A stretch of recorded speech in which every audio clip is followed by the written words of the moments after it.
evening, everybody. Happy New Year to everyone. Hope you guys enjoyed your holiday.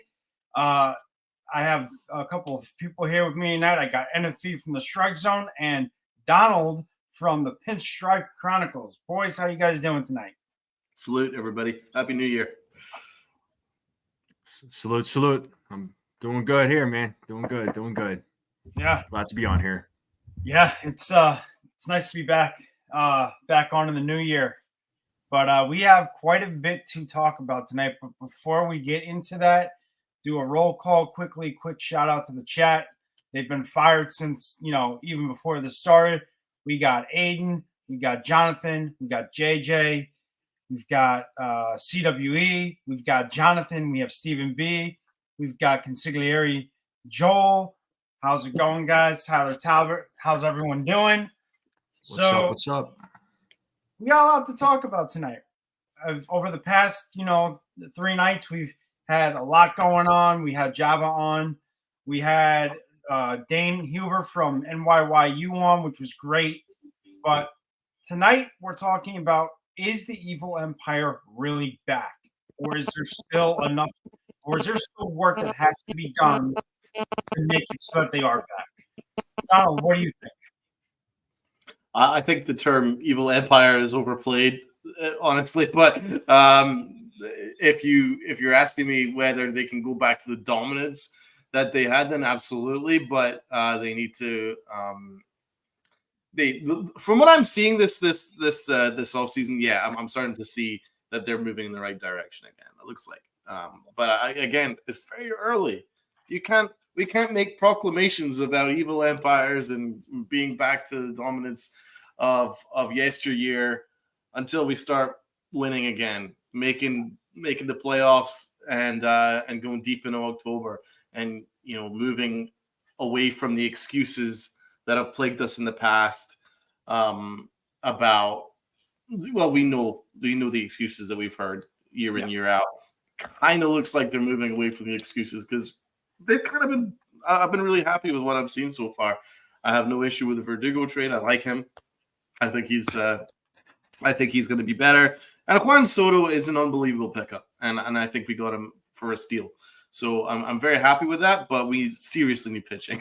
We seriously need pitching. So come back to me when we have an actual stable rotation and a reliable closer. Then we can talk. Then we can talk shop. Then we can talk about championships. But are we in the right path? Yes, because the Soto deal was really, really good, and I have absolutely no issue with anything that's transpired so far, including not getting Yamamoto. Hey, we put our balls on the table, offered $300 million. He turned it down. Okay, which is more than fair, by the way. Yeah, that's what I'm saying. Like, it was a great offer. He turned it down. Okay, we move.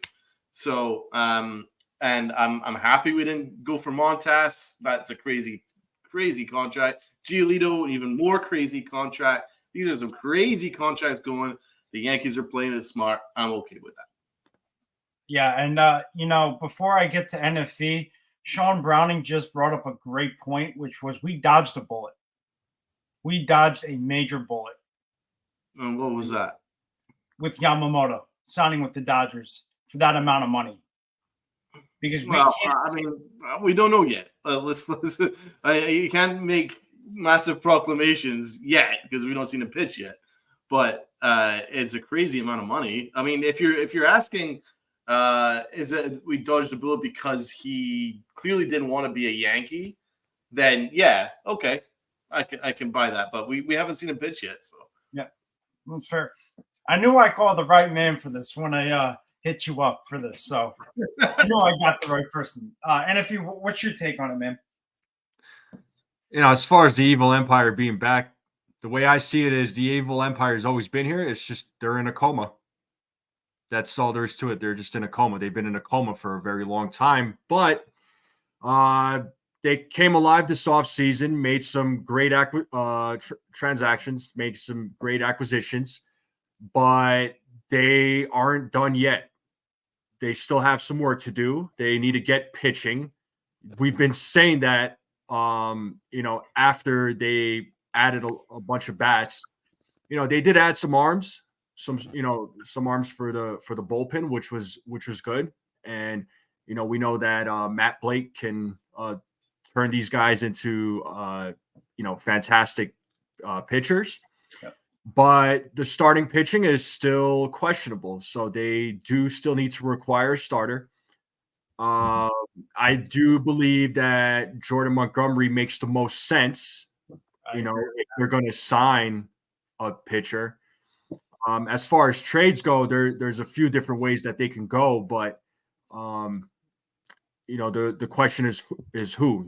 We've gone over the names, right? We've gone over Corbin Burns, we've gone over Dylan Cease, Shane Bieber, all the guys from the Marlins. So,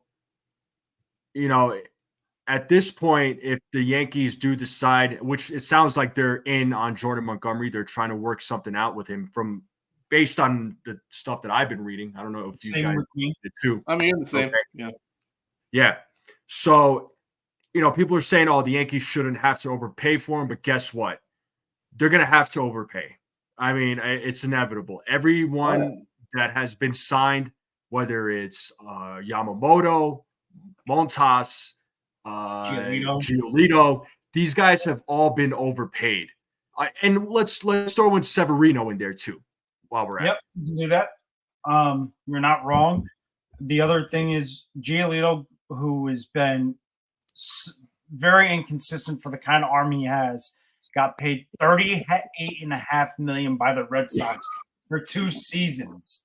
I would never pay a guy like that. No, I would not want to be a Red Sox fan right now. I would not want to be a Red Sox fan right now. No, absolutely.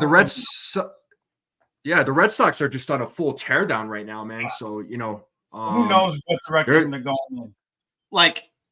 So their general manager trades away Chris Sale, right? Mm-hmm. Signs Giolito for a terrible contract. Yeah. And then he's like, oh, and we're going to have to shed more salary before we take on any more salary. If I was a Red Sox fan, I'd be pissed. I'd be furious. But there's also been rumors that the Yankees are being linked to Gio Urshela. To me, that makes 0 sense at this point. Because we need pitching. We don't have room for Gio, unfortunately. As much as I liked Gio when he was here, I just don't think we have the room to bring him to the Yankees. He would be a role player. And that's about as far as he would get. We don't have a spot for him. Maybe he would rotate with DJ at third, but it's not really, he's not really going to be playing that much. So it doesn't make sense to go out and get Gio. Plus, I think the Blue Jays are probably going to be the heavy favorites to get him, which it sounds like from everything I've seen, heard, and read. But even still, why would we spend money on a position player when we know we need 2 starters? I'll start. It says to me, my bad. Cashman's like, shit, I shouldn't have traded him. And I really shouldn't have said he's not Josh Donaldson. Oh, really sorry. Okay, in reality, I'm a huge Gio Urshela fan. The fact we traded him in the first place was disgraceful. I'll always be on that camp. It was a terrible, terrible trade. However, times have changed. We've moved on. We have Peraza. I want to give Peraza a chance. We haven't given Peraza a chance. I don't want to trade away Peraza yet. We haven't seen enough of him. I want to see more of him. I think there's a chance that he can be a solid third baseman, or when Torres does leave, because I don't believe we're going to extend him, he could play second base. I think that there is a role here for him, and I don't want us to take it away from him, because he hasn't done anything to show us that he can't be a starter at the major league level. I've looked at his defense. His defense is unbelievable. His defense is unbelievable at shortstop. Unbelievable at shortstop. I think one of the few games he played at short last year, he made the best play of the season. He did an unbelievable play on his ass. And then when he played third, he played a very good third. I want us to give him a chance. You need to give him 150 at bats just for him to start getting, comfortable again. Because that's what we saw last year. Once he started getting regular at bats, that's when he started to be consistent. So that's just what we have to do. I know Cashman doesn't. Tyler's got it here. Cashman hates Peraza. I have no idea why, but he does. From what I'm seeing, he's just not all in on him. But I completely disagree with it. I'm a pretty tough critic with our prospects, but with him, there's a lot that I like. There's a lot that I like. I love his defense. So I give him a chance. So I would say no to Gio because, I'm totally on for bringing back Monty. I think another reunion just says to me that the Yankees aren't exactly being creative. They're just sort of like, shit, we really screwed up this last year too. Let's just try and bring them back. Don't think that's being creative. That's fair. And what do you think? Man, look, I like Urshela. Okay, when he was on the Yankees, I liked him. He was, great on the field. Great at bats, right? But at this point, why are we bringing him back? Why would the Yankees even consider bringing him back? They have way too many infielders as it is, and they have a lot of infielders in their minor league system. Some potential future infielders. You hear about all the names. They have Peraza. We've been talking about this for a long time now. They have Peraza. Why aren't the Yankees playing Peraza? And we need him to play a full season to see how he is as a player. Because we don't know. And we know he's good on the field defensively. He could play third base, no problem. Great at shortstop. I still say he should be the guy playing shortstop and Volpe should be playing second base. I know Volpe won a Gold Glove this year. I understand that, but Peraza's better at shortstop than Volpe is. I agree. 100%. I think all of us fans can agree on that. But I was, also made a prediction in the offseason, but it doesn't look like it's going to happen. I was making the prediction that maybe Peraza could start second base if they were to trade Torres. Because to like what Donald said, they're not going to extend Torres. They're not going to sign him back to a deal when he becomes a free agent. I just don't. So, why not play the guy? Let's play Peraza. Yeah. Play him in the infield along with Volpe. And, Hal has said that Volpe and Peraza are the future of the infield, but of course things could change. Just because one thing is said, they could do the opposite of whatever it is that they said, which is classic, right? But there's no point in getting Urshela. Like I said, I like the guy, but what is the point of getting him?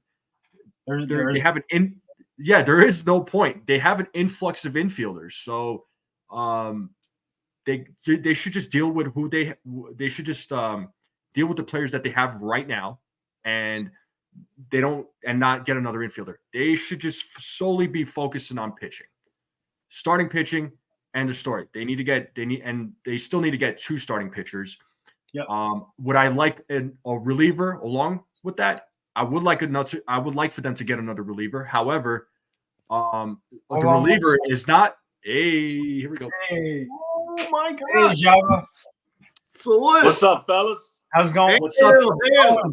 My guy. My guy, Joba. Favorite Yankees ever. Salute, man. How you doing, Joba? Good, boys. How are you guys? Good. Good. So thanks for coming on. What do we got going on tonight? So we have a special guest with us. It is Joba Chamberlain. He was on with us on the Pinstripe Express a couple of days ago.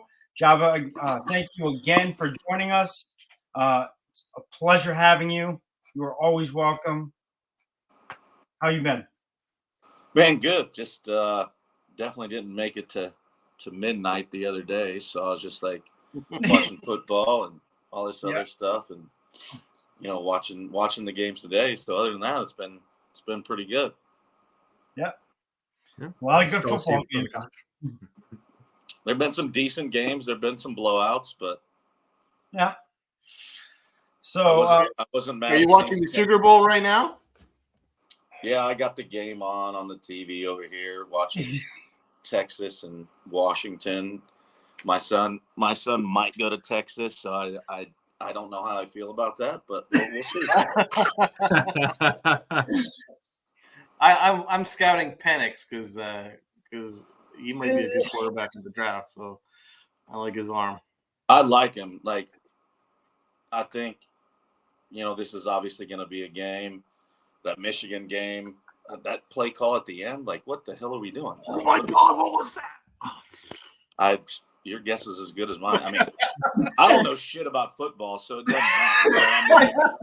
I'm like, I don't know if I would have called that play. Like, what are we doing here? When he called timeout, it was like, oh shit, he's gonna come out with some awesome play It's on going to be fourth and something, goal. and that's Yeah, what it came out with. Quarterback draw right up the middle. Yeah, cool, sweet, nice play call. Yeah, great play call.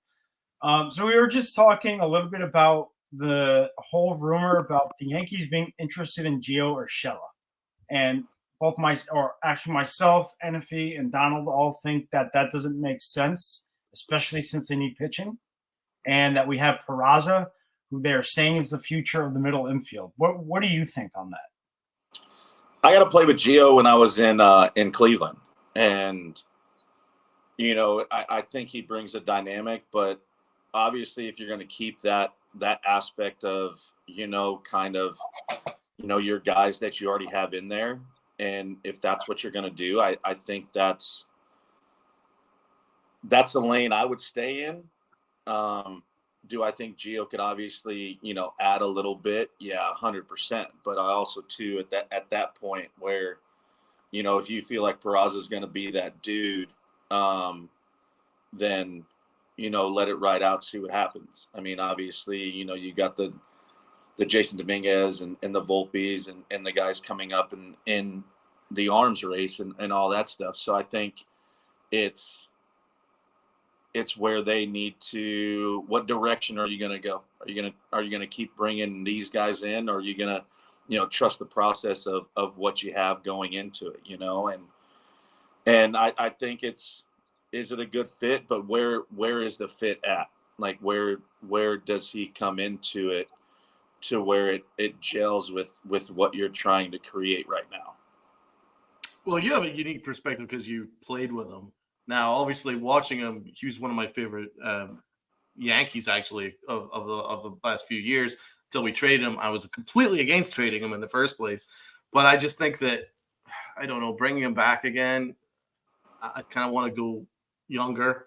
And Peraza's got incredible range at shortstop, and he's played a very good third base. So I just want to give him another chance. But tell me about what Gio's personality is in the locker room. No, he's a good dude, and like we talked about before on the show. It's just like that continuity and whatever, and it's sometimes when you bring a guy back, is there ill will? Is there is there feelings where sometimes those play more than you think? But he was always great to me, and that's the only thing that I can ever base anything on. And I think, he's a good clubhouse guy. He's a good dude in general. Ollie, love you too, bro. Appreciate you. But yeah, no, I think it's always weird when you come back because it's you don't know how it's going to be received. And then you have to answer the questions all the time of like, oh, they let you go. How do you feel coming back? And like, there's just things that go into it where, it's a different dynamic when you come back the second time. Right. And so do I think he's a good clubhouse guy? Hell yeah. I mean, he's a great dude, but when it comes down to it, is there any ill will towards whatever it is? Obviously, we're going to play and we're going to do everything that we want to do, but there's still some, hesitation maybe. And obviously I can't speak for him, but, and I don't know how he feels, but, if he gets an opportunity in the right situation, is that the best fit for him? And that's kind of where, where it's at. And it's, I mean, obviously like the Jordan Montgomery situation, yeah, perfect. Where do you where do you go on that as well? So, I mean, it's tough coming back to a place that I wouldn't say necessarily just got rid of you, but obviously they traded you or did whatever, and then it becomes something else. So you never know the feelings that go into it of going back to teams, and we've seen it before. It's happened, but you just never know how they feel internally about what they're doing. I wonder if there's an element of regret, because Cashman obviously said after he traded Gio, he was like, "Oh, well, we love Gio, but he's not Josh Donaldson." Well, that didn't work out too well. And then what did he say about Jordan Montgomery? Oh, well, Jordan Montgomery isn't good enough to make our playoff rotation. And Jordan Montgomery ended up being a World Series champion and the ace of the Rangers staff. Two embarrassing statements. So there has to be, like, it is a business, but sometimes you have to be a little bit smarter. And it's like, oh, he wasn't going to be good enough, and then he goes out and just shoves it up your ass. Like, sorry, like, you didn't even make the playoffs, and over here I'm just winning titles. Exactly. Yeah. And so that's why I say, in that, is there an ill will where, like, if you do come back, like, do I just say, here's the middle finger and you can go suck it because I'm not coming back and I proved that I am better than what I am? So yeah, that's the part of it where you're just like, I mean, it's tough in more ways than one as a player, because you feel that way sometimes, when they get rid of you or whatever. And like, in all the years, there were trade talks, and me and Husey and getting traded and this, that, and another thing. But it's just like, okay, now I went and proved what you guys didn't think I was good enough to do. And now you want me back because I proved to what it is. And now it's like, oh, you just want me. I mean, at the same time, if they're going to give you $180 million, it's kind of hard to say no. But I'm very much on the boat that we need to bring back Montgomery. I do think that there's more upside there. I think right. No, I agree. Stevie B, I scouted the minors when Joba Hughes and Ian Kennedy came up. Joba was the one prospect I wish the Yankees let play, either starter or reliever, and not have that stupid rule. I have to give you a big star for that, man, because, so personally, Joba, you're one of my heroes growing up. When I was watching you guys, I thought you were incredible. So where were you most comfortable? Because you balled out as a starter and a reliever, but you were really good as a reliever. Where were you most comfortable? And we touched on this a little bit. It was just I liked both of them. It was an aspect of just the consistency when if I started and whatever. And I love the backdrop because bam, there it is. I don't know if I've told, I haven't told this story, and the Yankees will probably whatever, but they can go fly a kite. There's only two of these. I grabbed one. I ran into the clubhouse. I grabbed one of our clubbies. I go, here's $500. Put this flag in my trunk right now and don't say a word and do it right now, because I'm not giving this son of a bitch back. Like, I'm taking this with me. Like, there's nobody else that has one of these. Like, this is literally the one that I ran on the field with. And there's pictures to do it. And I'm like, you know what? I'm not giving this back, because Johnny was running with the other one and he gave it back. And I'm like, I'm not giving this back. Like, I'm keeping this thing. Like, I don't care what it takes. You ain't getting this back from me. Put that bitch right in my trunk. And it has been with me ever since. That's awesome. That's fantastic, man. So, Jason of 161 River Ave, welcome. Thank you for joining us. I know you were on with Hector when Joba was on a while back, but I know that there was a lot going on over the, with all these rumors and everything, what's been the rumor that has entertained you the most? I got to ask, Java. Oh, I mean, obviously, as a baseball fan, I mean, it's not directly correlated, obviously, to the Yankees, but I think it's all the scuttlebutt that you hear about he's going here, he's going there. What I love are the surprises. What I love are when certain things happen that are unexpected. And, you hear this, you hear that, and it's like, okay, that may happen. It's a good fit, whatever. And then, something completely changes and, it becomes a completely different dynamic. So I think like the most, I guess, talk worthy or whatever you want to call it is, the ones that you don't hear about. Like you hear about all the ones that are supposed to happen, but I love hearing about the shit that doesn't happen. And then all of a sudden now they come out of left field, no pun intended, but then now you sign this guy.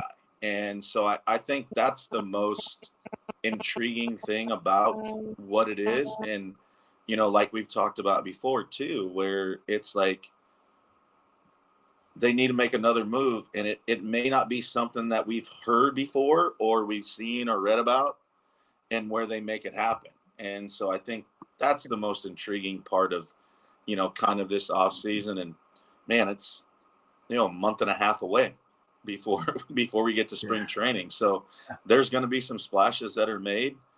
I mean, there's still a lot of great names out there that are going to obviously have to come off the books at some point. So I think that's the most intriguing part, to see where they go. Java, yeah, I was just going to say, Java, could you imagine waking up tomorrow and Blake Snell's like, man, I've always wanted to be a Royal, man. Oh, Jesus Christ. And the press conference is saying, it's been my life's dream to play the Kansas City Royals.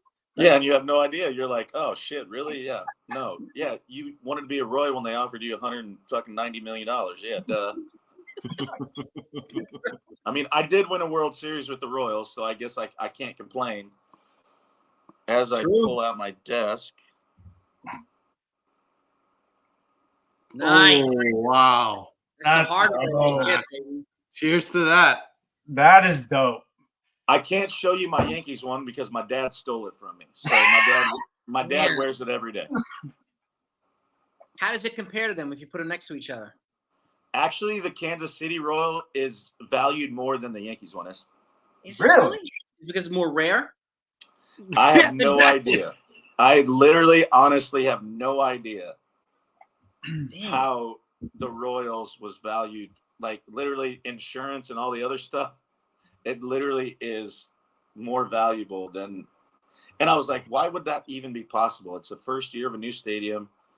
They hadn't won. And I'm like, why is this valued more? Like that damn barbecue in Kansas City, man. But the crazy part too is they didn't make us pay for it in Kansas City. We had to pay for it in New York. Did you really? We had to pay for the taxes. It came out of our check, but the Royals paid for it all. What the hell? Yeah, I don't know how that works. Yeah, it was like $5,600 we paid in taxes on it. What the? Jesus, man. That's crazy. So, yeah, and I just don't understand how that works. How the team makes the players pay for it, but the team itself, like the ownership, doesn't pay for it. Like in Kansas City, like what you were talking about. I don't understand how that works. And it was crazy too, because after I left Kansas City and we won the World Series, I signed with Cleveland, and we opened up that year with the Royals. So Ned Yost and them brought over the ring and all the other stuff, and like they did the whole thing, like the evaluation of what the ring is worth. Like they had all of this stuff in there. I got my jersey. They gave gold jerseys to everybody. And so I had all that. And the Yankees just gave us a ring. And then I had to obviously go to insurance and get it. But literally, the Kansas City ring is valued more than the Yankees ring. That is crazy to think about. Wow. That all stops, man. And tell us about your experiences from these different. Tell us about your experience with these different organizations. Like, which organization like treated you with the most respect and had most like fan base interaction, or just something you're most comfortable in? Which organization like really did that for you? Honestly, like, and I've never talked about this before at any podcast or on my podcast or anything. The Yankees sucked in the aspect that they didn't allow my son on the field. Really? Wow, I And didn't realize. so when I went through free agency, that was a huge part, because obviously Carter is a huge part of my life. And, you know, I want him to obviously be a part of it. And I mean, we would get, they literally would come down and kick me off the field if Carter was on the field. Like, they would kick me off. I'm sorry to hear that, man. He's robbed it. And, That's which sucks disappointing. because it's such a. I think Michael Cave talked about that before. That's a crazy rule. Yeah, and it was dumb, and it made zero sense to me. It's like, don't you want your kids to be a part of it? Blah blah blah. And so when I was in the off season, I'll never forget. I was sitting on my couch, and Brad Osmus had just got, which Brad now obviously is part of the Yankee organization. So I had a conversation with him, and the first question I asked, it wasn't about money, it wasn't about anything. I go, what are your standards on allowing kids in the clubhouse and everything? And he was like, yeah. And I go, that was a huge part to me, where it was crazy, because Cart came to opening day, and, you know, I'm running on the field, and Carter just stands in the dugout. And I go, Cart, what are you doing? He goes, I'm not allowed to go on the field. I go, no, this is a different game. And boom, it was him, Victor Martinez's son, Joe Nathan's son, and they were all in the outfield in their own uniforms, you know, doing Dave Clark. Literally, Dave Clark would hit them fly balls. If they missed them, they had to do 5 push-ups. Like, Omar Vizquel would hit them ground balls. Like, they were a part of the Pretty team. cool. And that was, and when you asked that question, is like every time after that, like then when I went to Cleveland and got to be with Tito, and Francona is one of the most unbelievable people I've ever met. Like, he hated me. We've had conversations. Obviously, we had our battles with the Red Sox when he was the manager. And then when he went to ESPN, I'll never forget walking into spring training and Tito's going down. He's like, I can talk to you now because I don't hate you anymore. And I was like, appreciate that. Appreciate that. He's a legendary manager. Fantastic, man. His only rule when I signed with Cleveland, he goes, kids are more important than anything. They can do whatever they want. He goes, I have one rule. They come say hi to me. Nice. And that's it. That's it. And then they got to do whatever they wanted to do. That's pretty cool that Tito was like that. He always seemed like, just from watching him on TV, he always seemed like that type of manager that really did care about his players. And it wasn't just like, yeah, he's a player, so, you know, go, he can do what he wants. Like, he had structure, but it wasn't overbearingly structured. Like, he allowed the player to be a player, if that makes sense. He was a player's manager for sure. Like, and it was cool because, like, I was old at that point. So, like, I got to pick my locker, and Corey Kluber and Josh Tomlin were right next to me. But Carter had his own locker. Carter had his own locker in Detroit. Carter had his own locker in Cleveland. And, like, it literally, that's cool. You know, he had 25 dads. Like, literally, Carter got kicked out of the training room because Danny Salazar was dragging him by his feet because they were messing around with each other. And, like, they came up and they're like, hey, we had to kick Carter out. I was like, 100%. Like, he's in the clubhouse. If he's doing dumb shit, kick him out. Like, I don't care. And Carter still remembers it to this day. I mean, it's That's just great. like those cool things where, you know, Carter obviously was, you know, in the clubhouse with the Yankees and everything, but it was just so different when we went to other places because, like, he felt like he was a part of it. I mean, when we went, literally, Cleveland, we were playing Detroit, Carter was actually in town with me. And Carter just walked to the other side and went into Detroit and was playing with Kinsler and like just doing his stuff with his Cleveland stuff on. But yeah, no, it was completely different. That's one thing like that I always looked at after, it was certain things and that happened with the Yankees. And I'll never forget, I was with Mitchell Modell and, his kids, and they tried to kick us off the field after a game. And the boys were just playing. Like we weren't, the boys were just on the field. It's like, I'm there.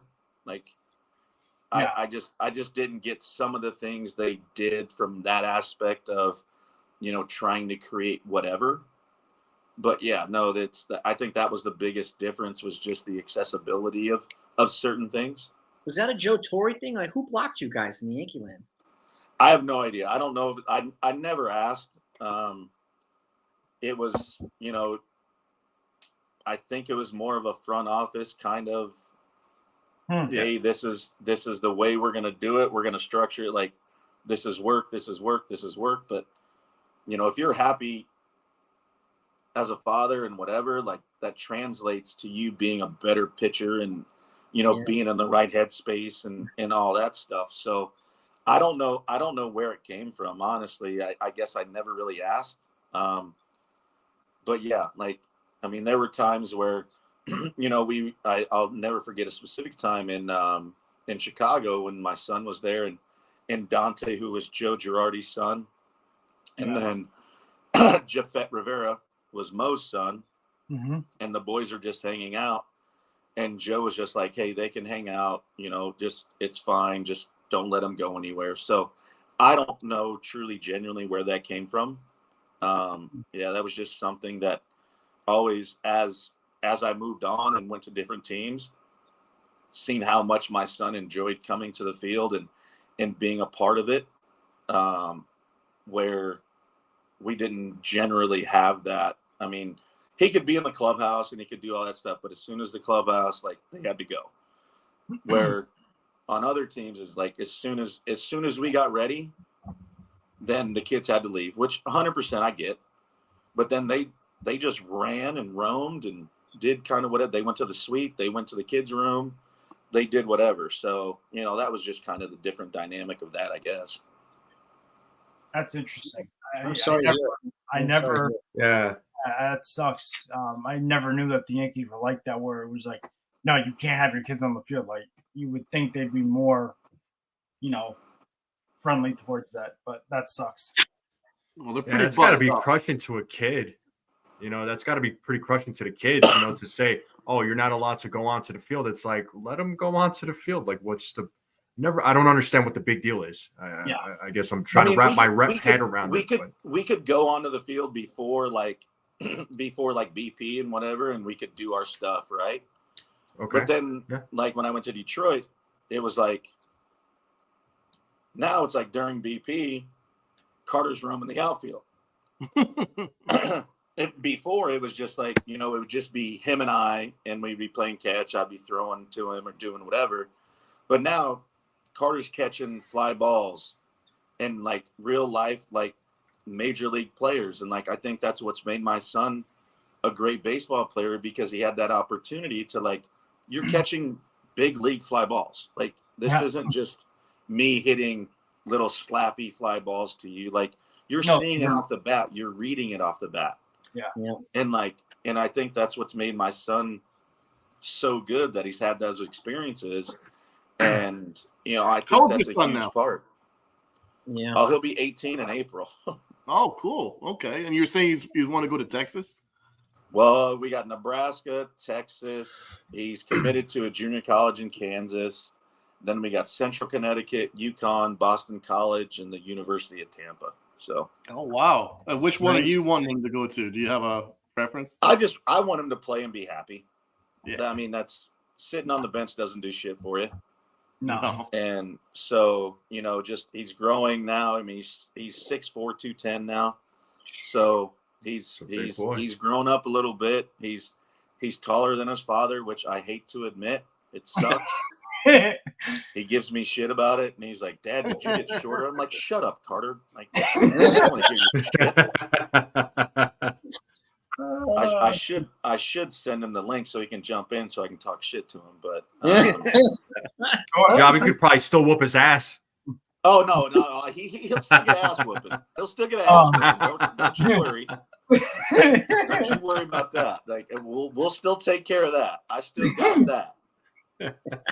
But no, it's fun. I just want to see him play. I'm so fortunate in the fact that he has the opportunity to play at the next level, and we'll see what happens. Who knows? I mean, you never know. So I got to ask you, because I wanted to ask you last on Saturday, but who got you into baseball? Like, how did your love of the game become the love of baseball? Like, who got you into it? My dad. I started keeping book when I was 3 years old, and I think it was so crazy too, because obviously my dad's been paralyzed since he's been 8 months old. He got the polio epidemic in '52, and so, but he loved baseball. And so we would sit there and watch baseball, and, I would keep book, and just that's the love of the game. And we were fortunate enough, we had TBS here in Nebraska. So I got to watch baseball every day. I got to watch the Braves every day. I had WGN, so I could either see the Cubs or the White Sox. So we had the opportunity to watch baseball every day. Obviously, the Yankees weren't a huge part. Dad was a Yankees fan. He's a Mickey Mantle fan. Nice. And so, you only got to watch the Yankees usually on Sunday night. And that's the only time that we could usually get them, because regionally, obviously, we had TBS and WGN. Yeah. And so it was just, we had that chance to watch baseball. And that was the one thing, that we bonded on. And because he loved it, and he loved it because he could never do it. And it's the one thing why I think I love baseball more, is because my dad never forced the game on me. He just showed me the game. He showed me the game and how great the game is, and how you're playing chess. You're not playing checkers, like matchups and, things like that. And, Dad obviously didn't have the opportunity to play it, but he's a smart man. He was the judge in the prison, and, just a very smart man. And he understands, certain things. And, he challenged me to, keep old book as the Godfather. Yeah, we can talk about that. But yeah, I mean, it's just that love came from, just seeing, Dad show me what it was, but never forcing it on me. So it never was like I had to do it. It was like something that I just wanted to do because he loved it. And it's like, well, you see the love that your dad has for it. You just go, and I just so happened to be decent at baseball. So it turned out all right. There you go. So That's what's special about baseball, is because it's always generational. It's passed on to the generations. And it's something that other sports just doesn't quite have to the same meaning as baseball does. Like my grandfather, he was the one that made me fall in love with the Yankees. My first game was David Cohn's perfect game at the stadium.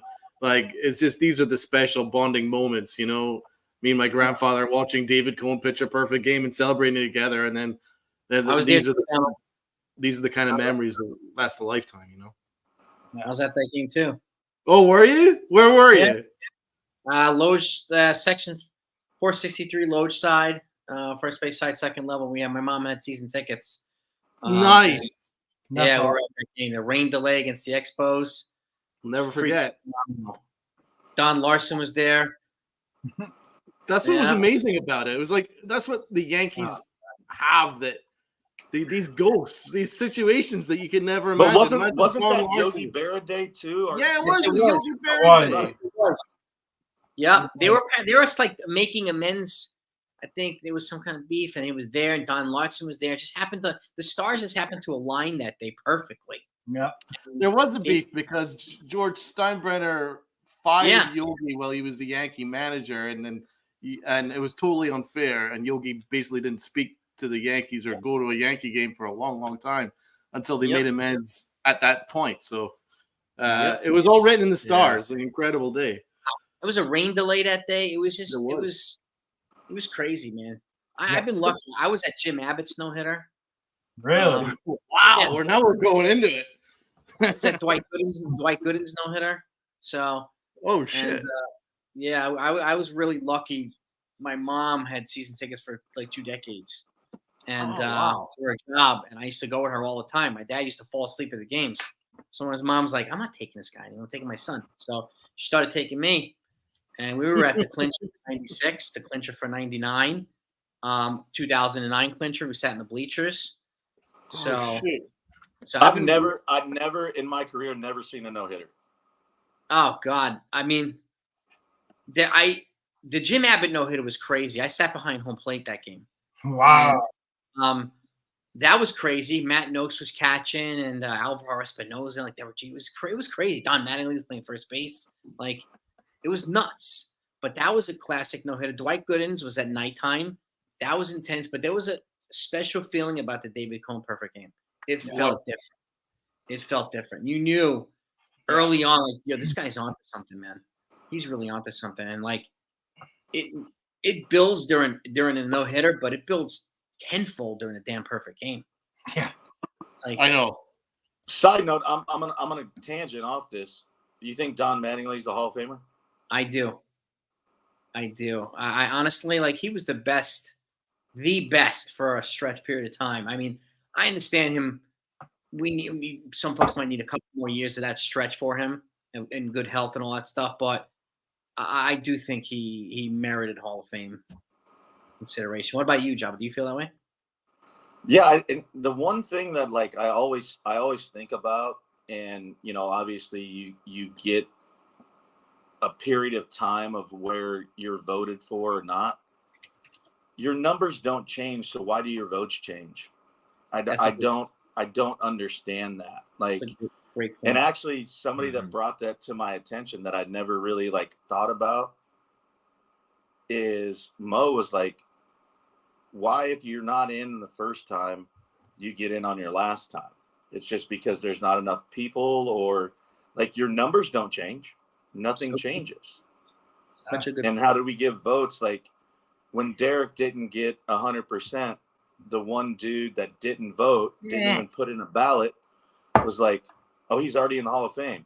Well, he's not. And you didn't even put, like, how are we giving these guys votes at that point? Yeah. And I don't understand how it changes, because the numbers don't change. They still are who they are. It's true. And I played with Andrew Jones. Like Posada too. I mean, and as a Braves fan, I'm gonna say, like, how didn't Dale Murphy get in? Like, oh God. Yeah, that's when you have to start petitioning and doing all these other things. It's like, my numbers are my numbers; they don't change. Yeah. Like, and I feel like now sometimes too, it becomes the Hall of Average. It doesn't become the Hall of Fame. Where now 100%. It's like, oh, because we're all humans. We all have certain things. Maybe he shunned you in an interview and you're like, I'm not voting for him. Well, that doesn't take away from the fact of what he did in the game. Yeah. 100%. How do you feel about Pete Rose, Joba? How do you feel about Pete Rose? I don't give a shit if you gamble on anything. You got 4,000 hits. Thank you. You're in the fucking Hall of Fame. Yeah, all freaking day. Thank you for that. A to the men. That. Let's expand it. Barry Bonds, Roger Clemens. So, yeah. Barry Bonds was a Hall of Famer before his forehead got 7 sizes bigger. Exactly. Thank you. It was already there. Like, A-Rod. A-Rod's one of the best hitters and best fielders of his generation. So here's another one I didn't understand, and maybe you can, shed some light on this. But why did it take for Fred McGriff to not get voted in on his 12th time on the ballot to get voted in by the Veterans Committee or whatever it was that voted him in? Why did it take so long to get him finally into the Hall of Fame? I don't care that he didn't have 500 career homers. He was the best of his generation, and the generation that was starting to become, tainted with steroids. Why did he not get any love to get in until after his time on the ballot was up? That's Lee Smith. He had 450 saves, and he had to get in by the committee too. Yeah, I didn't understand that one either. So I like how the committee has a vote now. Like, and I think it shouldn't have to come to that, but that is to my point of like, because there's certain people now that are on the ballot where you have to vote for them or you don't have to vote for them. I just don't understand, because numbers don't change. They are still there. And just because now they're coming off of certain, guys now are eligible, it's like, well, yeah. I mean, we all know who's first ballot guys. Like we've all watched the game. We know, we're not stupid. But why now in year 9 or year 10? Oh, now he's a Hall of Famer, but he wasn't the first 8 or 9 years. Like I don't understand that. I don't get what makes sense about any of this. And I get it. If you don't get a certain percentage, whatever. Like there are some people that, had good numbers and they're on it, but we know they're not Hall of Famers. Like we know it. But there are certain, took Phil Rizzuto 32 years. Yeah, true. But it's also at the same time, I'm like, the numbers don't change. And just because there's other people that come into the question, now that changes what it is in your vote. Like, I don't understand that. Well, that's where I'm at with like Roger Clemens. Look at his numbers. He dominated the sport for years, and he doesn't get any recognition for it now. Kurt Schilling is the same way. And that's for political reasons. Kurt Schilling that's can not even to do with steroids. That's politics. Kurt Schilling, I don't give a shit. I hope he doesn't get in the Hall of Fame. And he said whatever he said. But he came out when he was on ESPN, when I blew my ankle out jumping on a trampoline with my son, and called me out for being a bad dad. You shouldn't be doing that, blah, blah, blah. And I'm like, I'm playing with my son. If I was doing wiffle ball and he hit me in the eye and I got hurt, like, why does that matter? Man, I'm being a fucking dad. Like, why does that matter? And then I tried to reach out to him, crickets, nothing. He didn't want to have anything to do with me, nothing. I'm like, that dude can go fly a kite, go kick rocks. He was afraid to talk to you. That he talked all that stuff on ESPN, but wouldn't talk to you, right? Like a man. Yeah, I'll bust his ass. My man. Clemens was a cool dude, man. Clemens was a cool dude. He was Clemens was awesome. Like, I met him in a year ago. That was my first year, and when he came back, and I was hurt, and he would take us to dinner, and like when he was getting ready to go back and do all of his stuff, and I was obviously still, in Tampa rehabbing my hamstring, and him and Billy Connors was there, God rest his soul, and he would take us to dinner, and he kind of taught me the ropes, and I actually had a great. I was in college still, trying to figure out what who I was going to sign with as an agent, and I had Boris and everybody under the sun.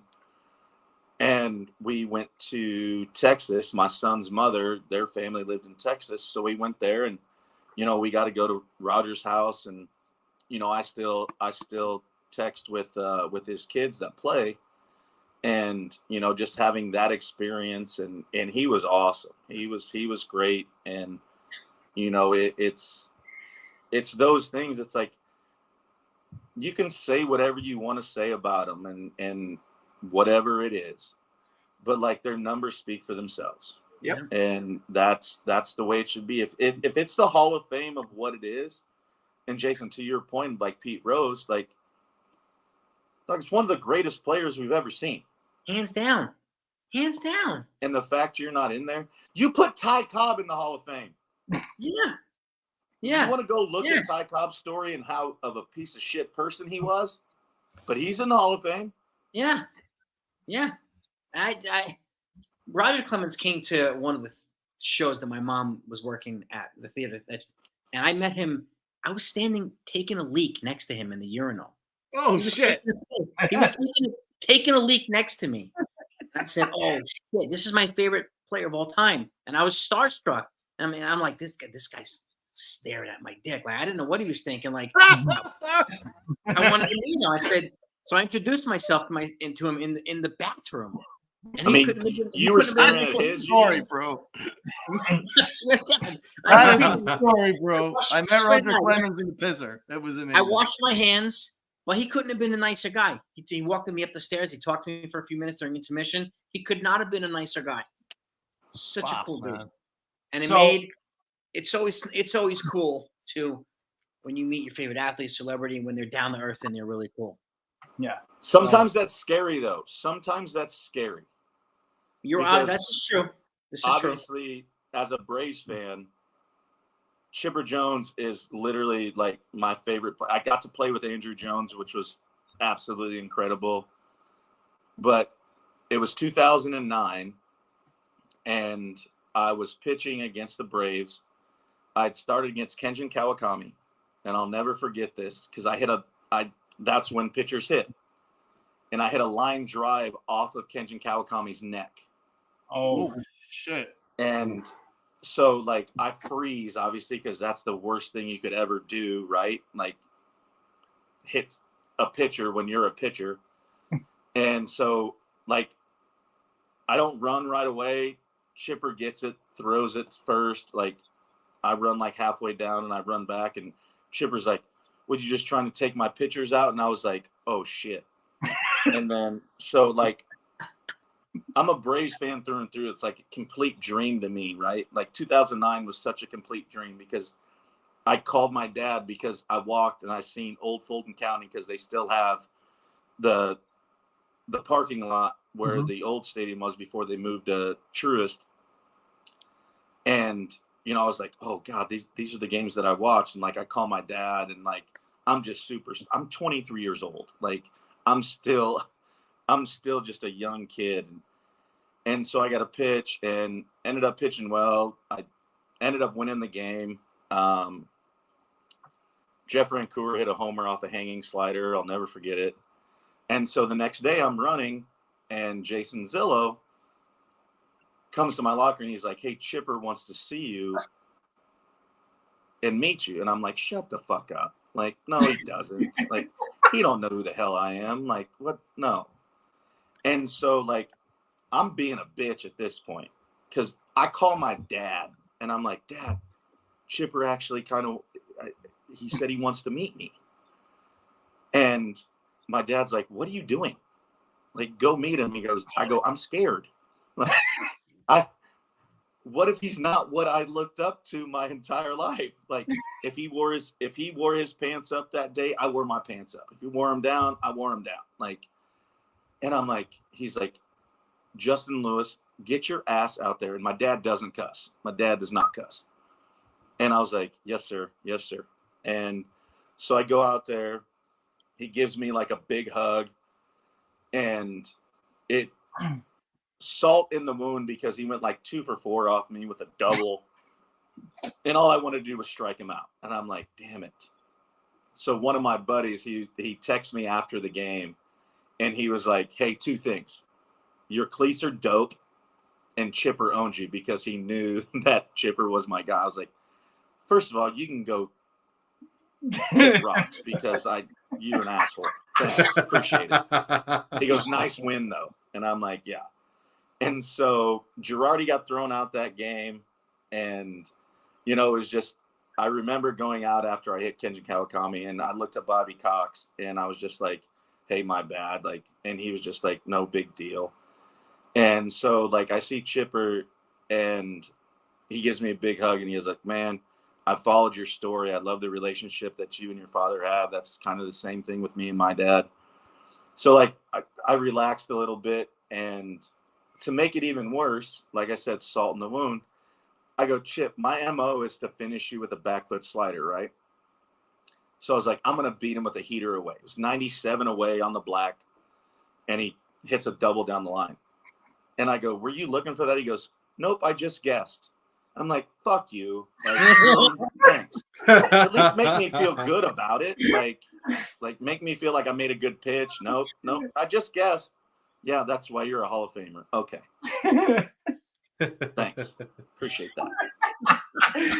So, what was it like playing with guys like Jeter and Mo and Pettit? Like, as a 23-year-old, brand new to the majors, you haven't even played a year yet.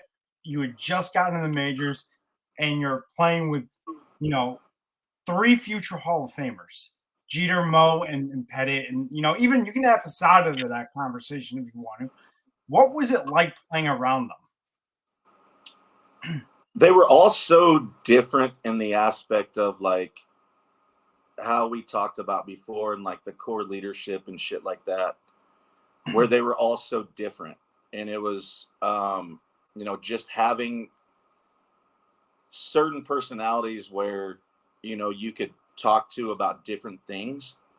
And I think that's what was the greatest thing about it, was where you could approach them in the aspect of talking about certain things. And I think that was the biggest thing of having those guys, is because they've been through it.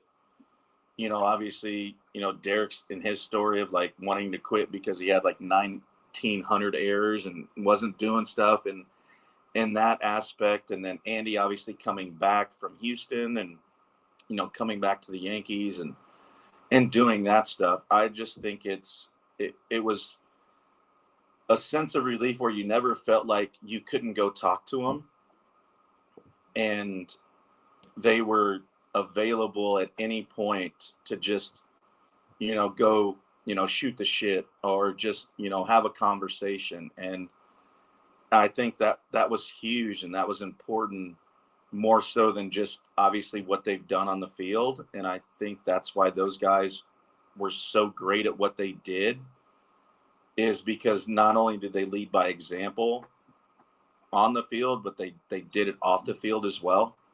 And, it just made a young kid coming into obviously what I did, because it was completely different than, all those guys. I mean, I only spent 2.5 months in the minor leagues.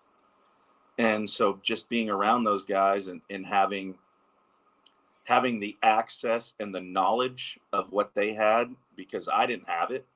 I was still new to the game and everything of the process of what the big leagues was and what the Yankees are.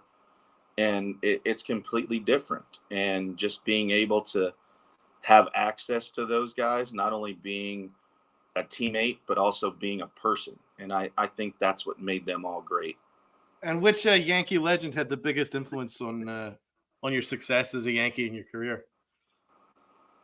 I mean, I think as a whole, I think it's all of them. I mean, obviously CC was a huge part of my life, and I got to know C a little bit before even he came to the Yankees, when I first came up, and, just kind of how I grew up, and, the way he grew up, and we obviously we bonded in that aspect. But, I think all of them. I mean, I'll never forget, I got a message from Mike Mussina in 2009 when I struggled in a couple first outings. He goes, "You better figure it out so I don't have to come out of retirement." And like Moose was great, because I was just a pain in the ass, right? Like, because I'm new to this. Like, this is the only thing I've ever wanted to do in my life was, I'm in the big leagues. I'm with these guys, right? And so I would just bug Moose, because Moose would always be like looking at tractors and looking at stuff. And he's doing his crossword and doing all this stuff. Like, what are you doing? What are you doing? I was just like that little like dumbass kid that just never stopped bothering him, right?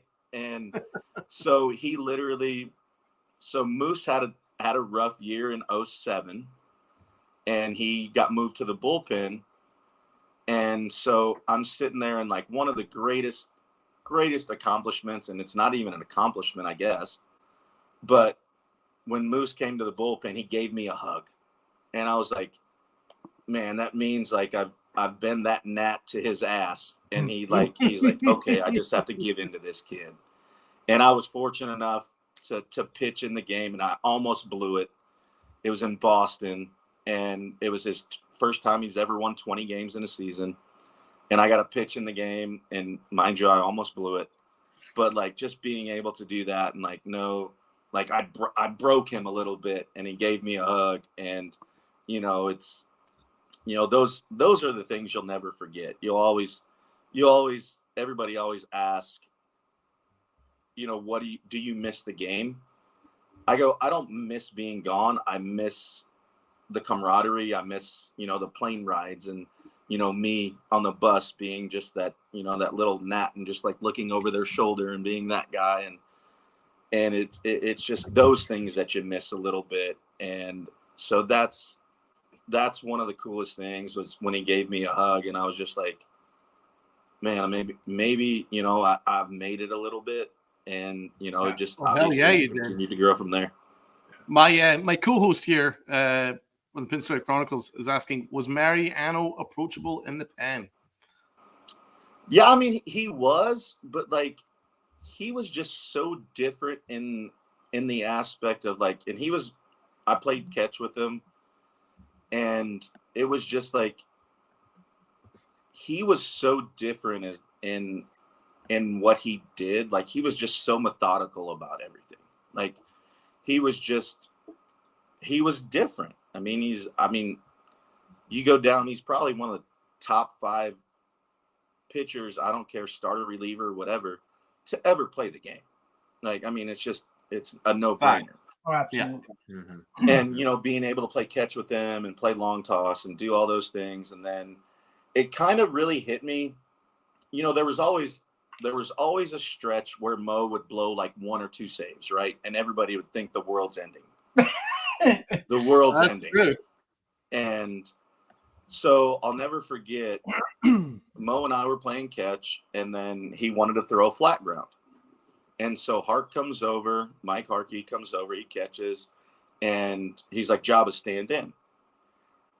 Obviously, I've never stood in on Mo at the plate, but he's throwing a flat ground, and I'm standing there. And literally, like, I never, ever understood until I saw what he does. And I'm like, this ball's going to hit me. Nope. I'd be and you're shitting just like, myself. how do you, like, I tried to throw it. Couldn't do it. And nope. I that was the time where I'm like, man, I don't know what it is. The good Lord obviously has blessed you with something that nobody else has. And it was incredible. And he was just so methodical about what he did, and just the way he was able to repeat his delivery and do all that stuff. And he was very approachable. Like, it was one thing when you talk about pitching, and then I will say he wasn't very good about getting the bullpen together for like dinners and stuff. Like, we literally only went to dinner one time. It was like, I think my last year, and like, I had to arrange the dinner. I'm like, Mo, we were in San Francisco. I'm like, no, you arrange it. He goes, no, you arrange it. We'll take everybody out. And I'm like, okay. That's about it. That's great. How many of the players do you still stay in touch with, and how often do you stay in touch with them? There's a bunch here and there. Obviously now, a lot of them, kids are getting older, getting busy and whatever, but yeah, I mean, there's a handful that I still, we still, talk and, try to get together and certain stuff. But yeah, I mean, you just create lifelong relationships and in those things, and you get to see, and that's the one good thing about social media, I guess. I mean, social media is not obviously the greatest thing in the world, but it is because, you get to see kids grow up, and you get to see what they do. And, when you post about your kid or something and somebody texts you like, holy crap, he's getting huge. And, so I think that's a great value of social media, just because everybody's lives get pulled into 10 different directions. And so that's part of it that I really enjoy, where you can, still follow, your teammates and those things, and, get to see how they grow and, their successes and everything that goes along with it. So yeah, there's a hands. Old Timers Day. I'll go to Old Timers Day when I'm 40. I'm not 40 There yet. you go. It's- Yeah, and I'm assuming CC's probably the guy you stay in touch with the most because you talk about him quite a bit, and You it talk sounds very like you guys highly. had a very close relationship when you guys were playing together. Yeah, no, he's great. I mean, Pet too. It's those guys that make an impact not only on you as a baseball player, but as a father. Mm-hmm.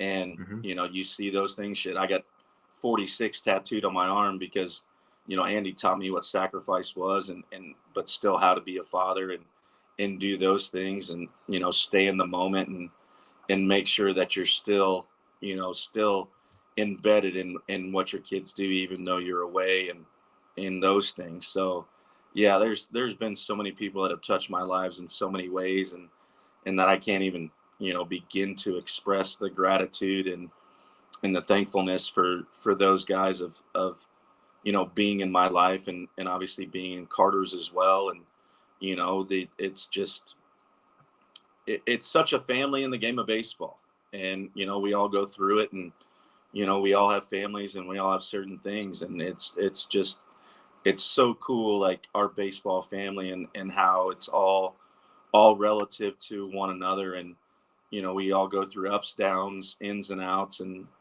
you're still, at the end of the day, Mm-hmm. baseball doesn't define you as a person. It's your kids and what they do. So I've had some really great people that have been in front of me to be able to show me those things, and I am forever grateful for that.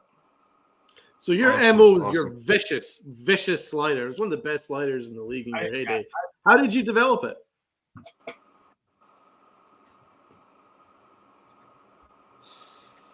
I mean, I guess I mean, shit, I don't know. I wasn't very good at pitching. I just pitched. I didn't know what the hell I was doing half the time, honestly. And I'll be perfectly honest. I don't know. I'll never forget when I got to Kansas City, and Chris Young, who obviously now is the president of the Rangers, he came up to me and he's like, "Man, you repeat your delivery so good." And I'm like, "I think I suck, but okay." Like, whatever. No, and like Jorge came out, and I actually still have this article saved to this day, and it was like, what are the best pitches you ever caught? And like he said, my slider, and I was just like, I mean, I literally, my first ever strikeout in the big leagues was against Ray Almeida in Toronto, and I shook off 3-2. I shook off Jorge, and like I think about this now, like I'm a dumbass 20-year-old kid, 21-year-old kid, and I'm shaking off Jorge Posada. Like, what am I doing? But it was like, that was the pitch that I want. And you can ask anybody. Like, it's literally like 3-2. I'm gonna go to a slider 90% of the time. And like I'm shaking them off, and I'm just like, what the hell did I just do? I mean, I got the strikeout, but I'm just like, Of course you did. Your slider was insane. and yeah, and when he said like it was the best slider that he's caught from all the guys that he's caught, I was like, all right, I guess I'll take that. Yeah, no. The best I've ever seen. I mean, you had one of the biggest breaks on your slider that I've ever seen out of any pitcher. I mean, I can't remember the last time I've seen a slider break like that, and that was probably the most impressive I've been, because like I said, I've never seen a slider break that much before. Facts, Mazza, facts. Yeah. I mean, I learned it in college from Rob Childress, who now is the pitching coach at Nebraska again. He was my pitching coach here, and then he went to be the head coach at Texas A&M, and then now he's back here, and he's the head pitching coach now. But yeah, he kind of showed it to me, and I kind of just played it from there, and kind of gained strength and confidence in it. And I think that's probably the biggest thing, was just I believed in it. It was a pitch where, like, if I felt like out of whack, like with my delivery and everything, it got me back over the rubber. It got me back over the plate. And it was something that I always relied on, just because it was something that I could throw for a strike, and I could also bury it. And, I could throw it 84, 85, but I could also throw it 89, 91 and finish you on the back foot. So it was just, I think, the confidence in it. And it was just the trusting of what it was. And I think that's the biggest thing when we talk about pitching is like, I would rather throw a pitch with conviction than the right pitch. Yeah. And if it's not the right pitch, and then if you feel like, okay, I know in this situation, because now in certain situations, this is what this guy does, this is what he does, boom, boom, boom. Know your MO and what you do. But then also you're like, well, if I'm throwing a pitch without conviction, I'm going to get in trouble. I would rather throw the wrong pitch necessarily in the count with conviction than the right pitch without conviction. That makes sense. And you bring up a good point out, because we talked about this last time too, and you brought about like having teammates that kind of let the young kids be the young kids, let them grow, let them develop, right? And having that right chemistry and that right cohesiveness that fit in those puzzles of pieces, right? And it resonates me a lot, because I'm wondering, I wanted to ask you is, do you feel there are a couple of guys right now around that would be really good fits to this current Yankee team and give you that 2009 vibe that they could bring? And like, would Jordan Montgomery represent somebody who you think would be a good fit here, or someone else who would be a good fit with these veterans now we have?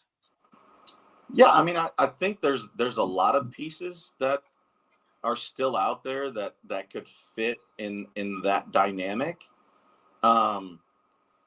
But it's also, we're not in the clubhouse, so we obviously don't know what that feel is, and what Aaron and what Garrett and those guys feel like it needs to be. And I think that's a huge component of what I feel like, and we touched on this, a couple days ago, and where I think that's more of a conversation of talking to the players and the understanding, and just not being front office only. Yep. And making that decision. I think it needs to be a whole organizational process from top to bottom, and bottom obviously being the players, and and the Steinbrenners and Cash and everybody else in between.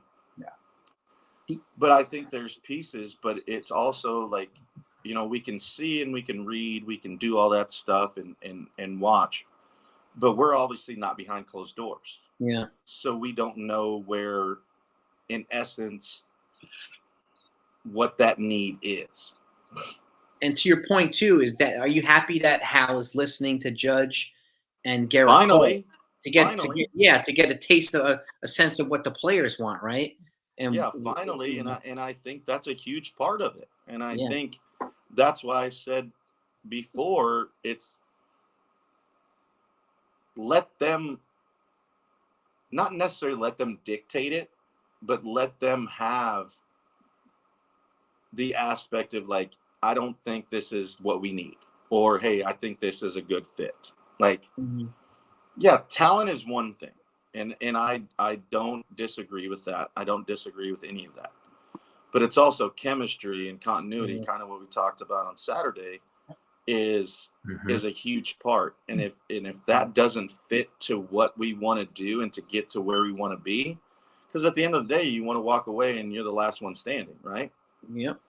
And that's a huge part. I think there's a lot of pieces that are still out there that could help, but I also don't know that answer because we're not there every day. Yeah. And I think that's a huge part of what they need to understand, in every aspect, from obviously a talent side, but also a personality side, a clubhouse side, and all the stuff that goes along with it. Meaning, essentially, the way I interpret is the biggest names are not always the best fits. 100%. And the Yankees don't always have to be the biggest spenders. They have to bring in the right players, right? I mean, you have the pieces to the puzzle already. It's just trying to find those little other ones. Yep. And then, like you said, Jason, it's sometimes the biggest name maybe not be the best fit. And that's okay. 100%. Like that is okay. But finding the right fit for the guys that you already have and that are going to fit into the clubhouse, that are going to contribute. They're going to, be a non-detrimental factor of like, is it a cancer? They're going to be a part of something where you all want to get to the same spot. Like, I talked to Toriano. I had him on my show a couple weeks ago, and he'll literally say, he goes, "I'll give all my money away. Never won a world championship." And that's something we play the game for. Yeah. Do we make a lot of money? Yeah, 100%. Yeah.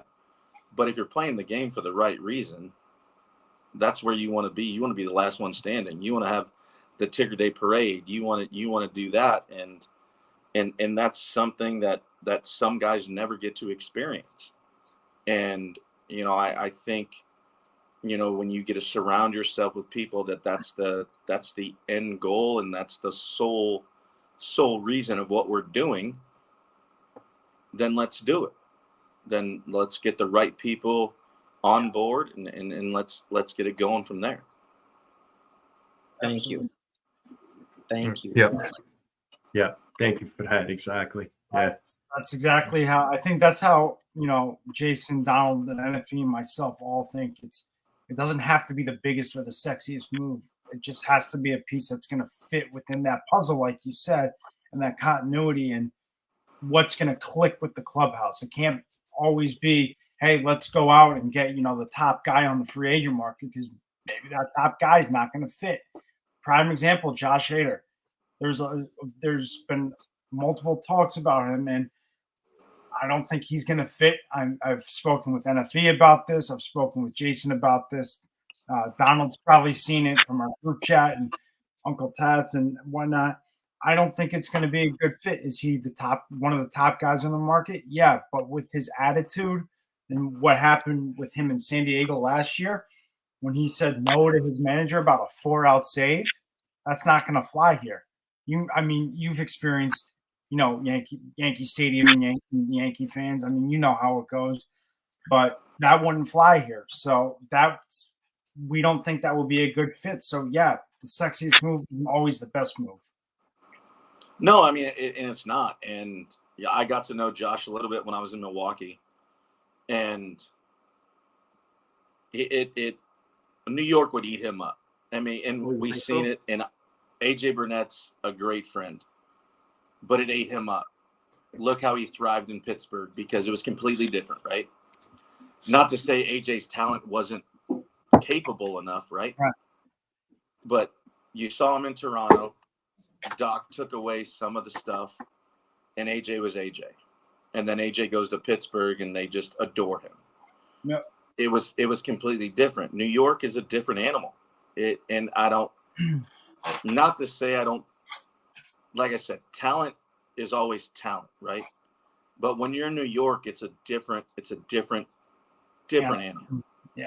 Where there's levels to it. Absolutely. And like, if you can't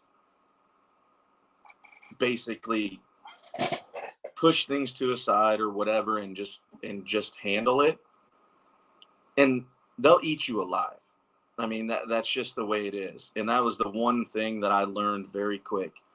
I go, just be honest and upfront, because then the media can't do anything. You take away the power of the pen and just be honest. And there's some people that don't. Look how they up Carl Pavano. Look how Randy Johnson, when he came in, he won 17 games 2 years in a row, and New York hated him. And he won 17 games 2 years in a row. It's made for some people. It's not. Yeah. And some people just don't get it, and they won't. And that's when it comes back to finding the right fit. It may not always be the sexiest, and it may not be what it is, but you find a guy that can understand it, and you bring in Swish. He embraced it. He embraced what it was. Swish loves New York. Yeah. Obviously he's still around, and he's still doing, like, was he the best of players? No. Like, he wasn't. And so I'm just like, you find that right fit, and it doesn't always have to be the sexiest. And you guys are 100% right on that. And it's finding, but to the point where now I feel like they're talking to the players more and getting that fit. And now you legitimately have two managers. And what's Osmus' role going to be to Booney? Like, what is it going to be? And, as a guy that's been a manager, played for 18 years, and he was obviously one of my managers, and he was great. And so I think they're in a great position with what they have. And I think it's just finding those little pieces, and it doesn't always have to be the sexiest. You might bring in somebody, you're like, shit, we don't need him. And then next thing you know, you're like, yeah. This is why I give yeah, sorry, Joba. I was going to say this is why I give I agree with that comment for sure. Oh, about Verdugo? Yeah. No, he's I real think to an extent for sure. I think I love the Verdugo trade. I think it's great. No, I 100%, because he's shown who he was. He's proven it. Mm-hmm. He has that personality, and that's a vibe that you have, right? Yeah. Like that brings in something. I don't know him for nothing. I don't know how he is in the clubhouse. I don't know. But like just seeing his energy and his swag and the things that he does, it's kind of like what Nick was. Yeah. Do I think Verdugo's better than Swisher? Yeah, I do. Me too. And I think that's an added value. When he was in Boston, even though every Yankee fan, bar me, hated him, I always enjoyed watching him. I thought he had this energy, and I thought he was really productive. Solid player. Yeah. This is one reason I give Stanton and IKF so much credit, because they handled the criticism like a boss, like a damn pro. Yeah. They owned their bad play, owned it in front of the New York media. I sucked. I sucked for a month. They just own it, and they stand right in front of it. They answer the hard questions, and they keep it moving. Yep. And they come back every day, and they work every day. Obviously, Stanton's the superstar player. IKF wasn't, but they both owned up to it like a damn pro. And I like characters revealing, man. It really is. And I was going to say, to get back to your point, Joba, about Nick Swisher, he almost seemed like when he was in that dugout, everything was much more looser. It was much looser in the dugout, where everyone was having fun and, paying attention to the game, but joking around and still, being kids or acting like, if you want to put it that way, playing a kid, grown-ups acting like kids in a kid's sport. So I always felt like Swisher was that nice tension reliever for that 09 club. I think it was a conglomerate of like the young kids and the energy, and then bringing him in, and we had Cervelli too as a backup, and like certain things like that where energy is contagious, and you see it, and then having the walk-offs, and AJ coming out and splashing you in the face with, most of the time it was shaving cream, which I was like, damn, you're an asshole, like that shit burns. Like, can't you use whipped cream? Like come on, man. And so it just became contagious, and that's exactly what it was. Like, everybody wanted to hang out with each other. Everybody, birthday parties, whatever it was, it became contagious. And that obviously, because if you guys remember 09, we didn't get off to a great start. Yeah. We did not get off to a great start. I remember. Yep. And so it was like everybody's panicking around us because they're like, oh, you brought in all these guys, superstars, you have this, and this. Well, we believed in each other, and we trusted in one another, and we had that continuity, and like we believed in each other, and it's like, trust the process. Here we go. We have exactly what we need to have, and we had some call-ups, and not a lot, but enough, and where it was, we knew what we had. We knew what it was, and it wasn't always the superstar stepping up. It was the guys. And that was the Brett Gardners of the world before Brett was Brett. And so you have those guys, and there were so many people that stepped up in so many different ways where it always wasn't the superstar. And Marte. 100%. And you see that where this team is shaping up to be in that aspect. Do I think there's a couple pieces that they still need to fill in? I think so. But that aspect of it pushes you in a different way because you believe in one another. And I think that's extremely important. Do you feel like they have the right guys, the captain, co-captain, the right guys steering the ship on the player side? Judge and No, 100. I mean, dude, when you got a dude that rolls out and you get Garrett Cole and like, man, yeah, it was a rough year for him. Sometimes, I mean, there were 7 starts that he went 7+ innings, gave up 2 runs less, and didn't win a game. Like, yeah, I mean, it's frustrating, and I understand that, but you're adding pieces to the puzzle that necessarily might not be that way next year. And I think with the way Aaron does things and the way Garrett goes about his business, and if we can get Rodon in another arm, I think it's going to be, the right recipe for what it is. And if they get another piece to the puzzle, and like we said earlier, it's like it doesn't have to be the sexiest one, but it's sexy because it fits the puzzle. It fits in where it needs to be. And do they have to be the big spenders? Because obviously they're not going to be. I mean, obviously we've seen what the Dodgers have done. Yep. And, that's what they want to be. So go be it, right? So, yeah, let's have a look at the rotation as it is. So after Garrett Cole, you're looking at Rodon, you're looking at Clark Schmidt, you're looking at possibly Nestor Cortez, and then looking at a 5th starter, maybe Will Warren or Clayton Beater. We're not quite sure yet, or maybe that's going to be something we get in the outside. From what your thoughts are, do you think Rodon's going to have a comeback, bounce back season? And what are your thoughts on Clark Schmidt? Do you see outside? I love Clark's stuff. Like Me too. His stuff plays.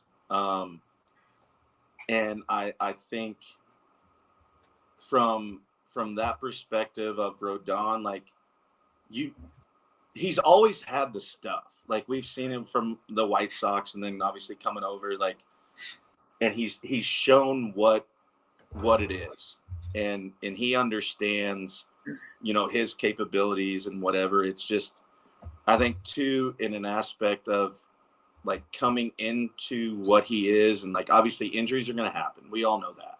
Like that's going to be part of it, but he knows how good he can be. And I think, winning is contagious, and you watch a buddy go out and, go 7 innings. You're like, okay, I'm starting tomorrow. Like I got to do the same thing. And so I think he'll have a better year than he did last year? Yeah, 100%. And I think Clark now is going to be, he's more comfortable. He understands, situations, and like, and that's just part of the game. Is like, you can't get comfortable if you're not in those situations. Runner on second and third, like you got to make a pitch. Like, there's just certain aspects of it. Like, are they going to go 82 and 80 next year? No, they're not. You can footnote this, clip note it, do whatever you want. They're not going 82 and 80.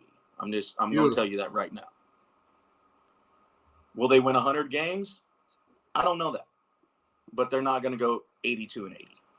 And, I think there's another piece that they're going to put, and I think some of these young kids are going to step up and fill some shoes that need to be filled. But if you said right now, and if you don't do any other moves, if there's nothing else done, and we're using what we got, playing with what we have, it should be a 90 to 95 win season. And I think that's very attainable with what we have and what they've brought in.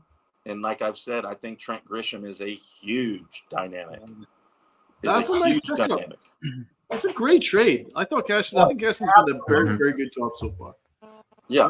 And so it's just you have the pieces that you got.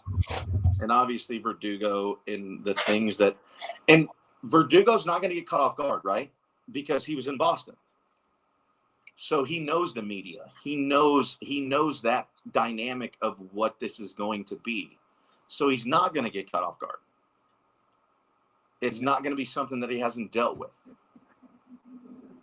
And that's going to be a huge aspect of the team and what he does, because it's not going to fluster him. It's like, because he sucked at Boston, but what did he always do? He always talked to the media. He said his mind, and maybe you didn't like it, maybe you did, but he always came to the forefront of what it was. And so that's not going to catch him off guard. And so I think that is a huge thing. And I think obviously having Trent Grisham, where he can play all three outfield positions. We know somebody's going to get hurt at some point. That is just the way this team is. And we've seen it for the last years. And that's not a knock. That's not whatever. I mean, you break a toe, Stanton goes down. Like, it's just going to happen. It's going to happen. But you have a dude that can play all three positions, that is an above average outfielder, gives you good at bats, can do those things. And from everything that I've heard, obviously I don't know him, but everything that I've heard, great clubhouse guy, does those things and does it the right way. And so if there was nothing more, I would like to add another arm. I really would. 100%. I would. Oh yeah. And maybe it's a mid-tier. There was a comment that came on earlier, Jordan Montgomery or Blake Snell. Mm-hmm. Obviously, I'm going to take Blake, obviously. But at the same time, Jordan knows what New York is. Like, so there's an advantage. You bring in a Blake Snell, like, you know, he's in Tampa and then San Diego. Like, so that dynamic is a huge part of it as well, because New York is a different animal. So you play on that, and that's why I think Verdugo is a huge part of it, because he's literally been through it. He's been in a big market. He knows the media. Like, he knows what's going on. I'm glad you brought up Brad Ausmus. Now, if you've got experience with him, I think that was a really good hire. And I think Aaron Boone can learn a lot from him personally. What are your thoughts on Brad Ausmus? Brad was great. Brad was awesome. He was a player's coach. You know, he obviously he kept us in line with, you know, what was going on, and just he's going to fight for your team. I don't know how he will, I guess, delegate in the aspect of, you know, just being the bench coach or whatever, because that's completely different than my relationship with him as my manager. Yeah. But he was always up front. Like, I remember when we were making the trade for David Price, and it was me, Justin, and Joe, and we saw like Dombrowski and Avila come into the clubhouse, and we're like, oh shit, something's going down. Like, it's about to go down. And so we're looking at each other, and we're like, what the fuck's going on? Like, and Brad was like, we're going to make a move. We think it's David. And so, like, I get on my phone, I text David, and I'm like, hey, just a heads up, there might be some shit going down. He was on the golf course. Tampa had they had an off day, and he was golfing. And I was like, hey, you might want to, keep your phone right next to you. And literally less than an hour, he literally texted me back. He goes, I just got a call. I need to report to the clubhouse. And he goes, I would have had no idea if you didn't text me. But Brad was so good about it, where, like, he was the player's coach. And it's like, obviously, you know these guys because you play against them or with them and you know them.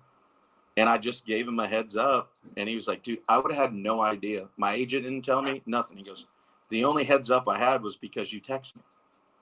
And I wouldn't have known if he didn't have that. And I think that's what Brad's going to do. Just the accessibility of like him trying to help and, do everything that he can to be the best that he can to be Booney and all of the other stuff to the players as well. And know that you have another mind to where, you can go to. And he's that way. And he was awesome. He was great to me. He was great to my son. He was great to my family. And I think he's such an added value. And I'm not saying Mendoza wasn't great. I'm not saying he wasn't. Because I knew him when we were playing. And he was in the minor leagues and whatever. But I think Brad brings a different dynamic where I think it really, truly, genuinely helps Booney in more ways than one. Is he quite tough? Because obviously Boone's a little bit kind to everybody behind the scenes. Is he kind of tough enough to hold people to account? Oh, 100%. Like, good. But he does it in like he's a surfer. Like he has this watch where it like has the waves and all the other stuff. Like, and I would give him shit about it all the time. I'm like, what are the waves like right now? And so, but I think it's a good balance. I think it's a really good balance because at the end of the day, Booney is a baseball guy. Like, I will never take anything away from him. And like when you grow up with the game and you have lineage, like, I mean, literally it's his whole life. His whole life is baseball. His family, everything that goes with it. And I think sometimes too, when you have a little bit of other, like, to balance you out in those aspects, I think it fits. And I think Brad was a great hire for that. So I gotta. Yeah. Do you think the Yankees should get another left-handed starter? Because I know in 2009 you had CC and Pettit as your lefties. Do you feel another lefty would be beneficial for this rotation? Because we're gonna go right, left, left. Be another right after that. Yeah. Necessarily, I don't necessarily know if a left-hander is the right answer. I mean, that's the ones that obviously that come to the forefront of our mind when people are talking about this. I think we know what we're going to get. Obviously, know we're going to get a Garrett. Rodon is kind of one of those things. Nestor, I think, is obviously going to compete his ass off. He's going to give you what he gives you. Clark's obviously going to do that. And then as our fifth, do you split up? Do you go right, left, and then add another one? Are they going to rely on some of the young arms that we have in the minor leagues to have those chance, and Hampton and all those guys? I would like another arm, whether right, left, whatever it is. I don't necessarily think it needs to be left-handed. I don't think it needs to be that. I would just like one other arm. I mean, I don't give a shit if you throw fucking left-footed. Like, just get another one there where, we have that opportunity, because now we're gonna have some of those younger guys in the minor leagues that can maybe step in and do some things and see what happens. So you would be okay with 3 lefties and 2 righties, or vice versa? Yep. 3 righties 100%. and 2 lefties. Yep. Okay. Yep, without a doubt. Okay. So there was a name that myself and other content creators like Uncle Pat's and NFE and Donald and Jason and I have brought up with. what about going to Miami? Because they seem to be like a very formidable trade partner with us.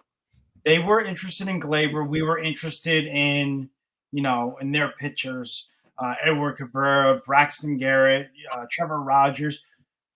What do you think if the Yankees said, okay, you know what? We know we're not going to extend Glaber because we're going to use Peraza for the future. What if we went and traded for one of the Marlins pitchers and had a package of Torres and Pereira to try to get one of those young starters over here, and we would eat Torres' salary? Would you be okay with that? Man, depending on what, like, as the package goes, I don't know if I would necessarily be okay with that, because you've obviously given up a bunch already. Yeah.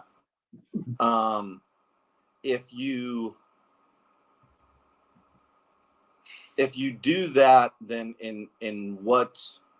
Okay, so let me ask you a question. Like, so if you do that, what would you want to get back? So I would be looking to get at least one of their big starters, like an Edward Cabrera or a Trevor Rogers, and then one of their relievers, maybe an AJ Puck or an Andrew Nardi, in return in that deal. So then that gives me at least two solid pieces back with team control. So do you, like, in that aspect, do you want major league ready guys now already? Yes. I want major league ready guys who are ready now to pitch on the big leagues and are ready to slot into the spot, whether it be the rotation or the bullpen, that can help the team now. I would take that if you get that, and that's what you're going to do. I don't think you don't take a deal like that if it's hesitant on can they help at the big league level, and that's why I asked that question. It's like, if you can get big league ready and big league proven with AJ, I mean, Puck is awesome. So I would say I would be okay with that and giving up a little bit more if now they can slot in and they can help on one way or the other because they've done it already. And so I would be okay with that. So like Trevor Rogers, for example, he's already pitched a couple seasons in the big leagues. He's got 3 years under his belt. He's got another 3 years of team control left. So someone like that, and then one of the relievers, like an AJ Puck, like you mentioned, about how he could slot in. So something like that. That's where I was going with it, like on the lines of that. If you would be okay if like you're getting major league ready talent that can slot in, and they can slot in, kind of thing. Yeah, no, I would be okay with that. I think at this point now, after what has been given, I think if you do make a trade or you do anything, I think it has to be major league ready talent. I think they have to be able to, step in and help immediately. And so if that's the case, then 100% I would do it. And to know that you're going to have those pieces of the puzzle, again, like I said, where they can step in and fill in one way or the other, but they've done it already. Yeah. So that I would do it if that was the context of the trade or whatever you guys do. I would want that, because I don't want to play the game of like, maybe he'll help us, maybe he won't, but at least you've seen him do it in the big league level where he's done it. So I think I would only do it if we're getting that right now and they can help us, then 100%. And Joba, if I can add to Mike's point, because we were talking about this, we talked about this a lot. The Marlins and the Mariners represent fits for the Yankees because they need bats, not arms. We have the bats. We need their arms. And they have cost-controllable players who've already shown the ability to throw between 160 and 180 innings at the major league level, which we need. Yes. So we need that guy to come here and and we have an excess of position players, we'd be dealing from a surplus to address an area of need, and they'd be doing the same thing. So we were talking about this last night, and the Marlins and the Mariners represent good fits. And to your point too, Java, like, can they do it at the major league level? And the reason why I think we've lasered in on these guys because they have done it already at the major league level. And some of these young guys, and they all have 4 to 5 years of controllable cost, team control. And because you're absolutely right, like they may not invest in the big picture. They may go to kid from the Marlin and trade for Shane Bieber or something like that. Both would be on the cheap, but they'd still add 2 arms, right?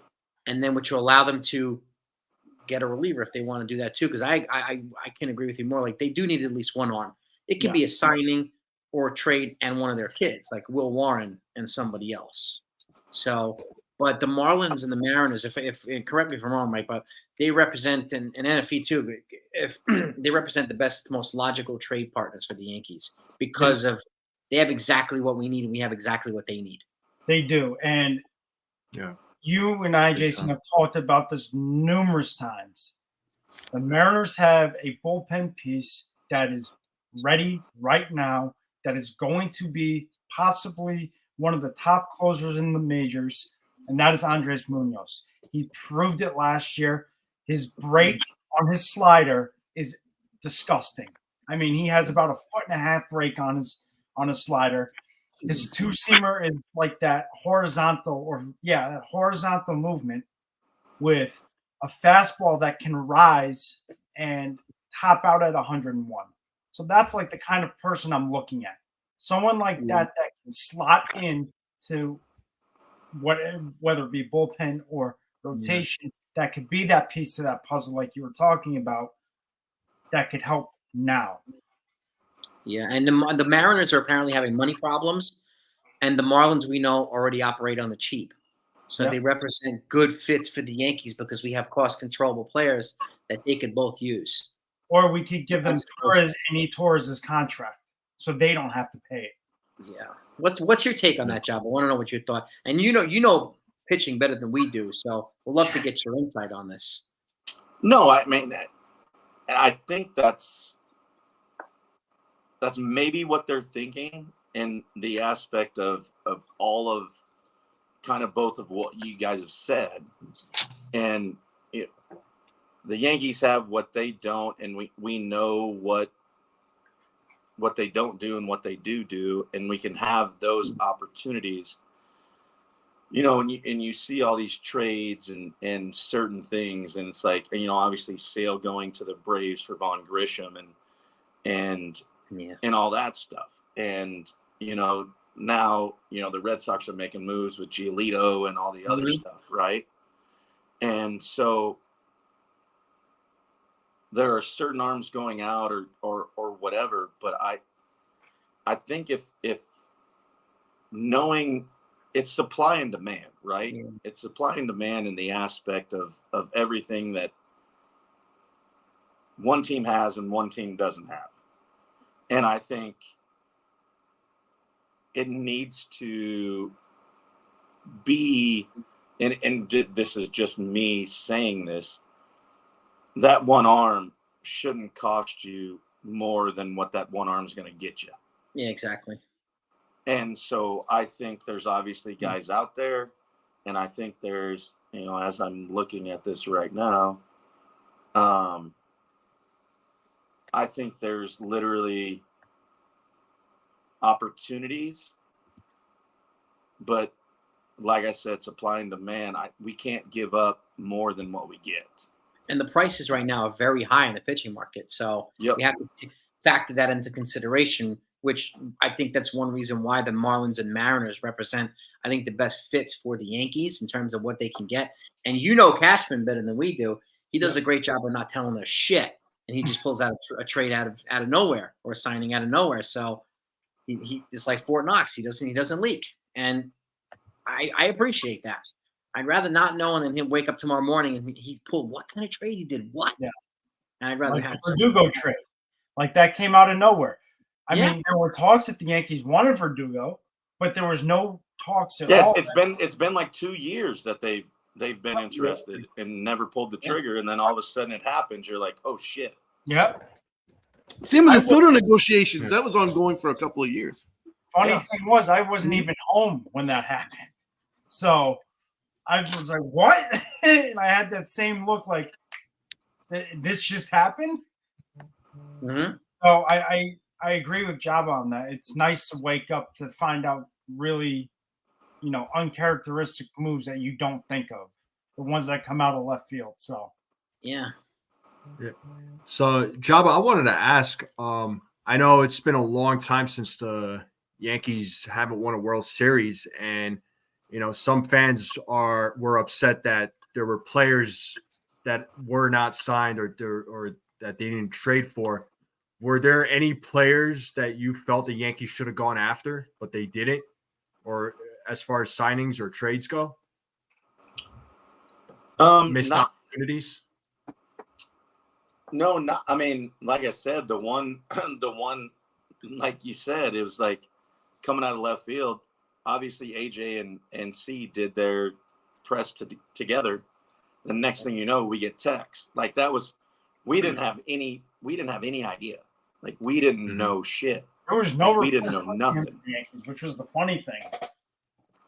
And so, like, we obviously knew C after he did what he did. And then we were going after AJ. And then next thing you know, we get text. And you're like, that's that one where you're just like, you wake up and you're like, oh, shit. What just happened? You're like, okay, we got Mark Teixeira. Sweet. Like, this is awesome. Yeah. So, I mean, I don't think there's necessarily, like, during that offseason. And mind you, I was very young at that point.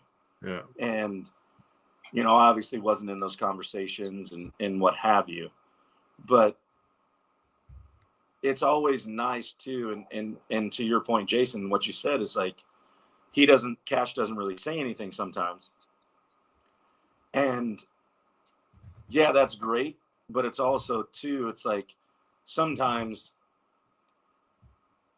if I'm a tenured guy and I'm there and like, if I'm Aaron Judge or Garrett Cole, right? Like I kind of want to know, like, hey, is this going to be a good fit? Is this going to work out? And then sometimes you just got to make that decision and be like, hey, this is the best that we're going to do right now, and we're going to get him. We're just going to fucking get him, right? Let's get him. Yeah. And so I think that's part of it, but I don't think there was necessarily anybody in that realm where it was like, oh, that person was out there and we didn't get him.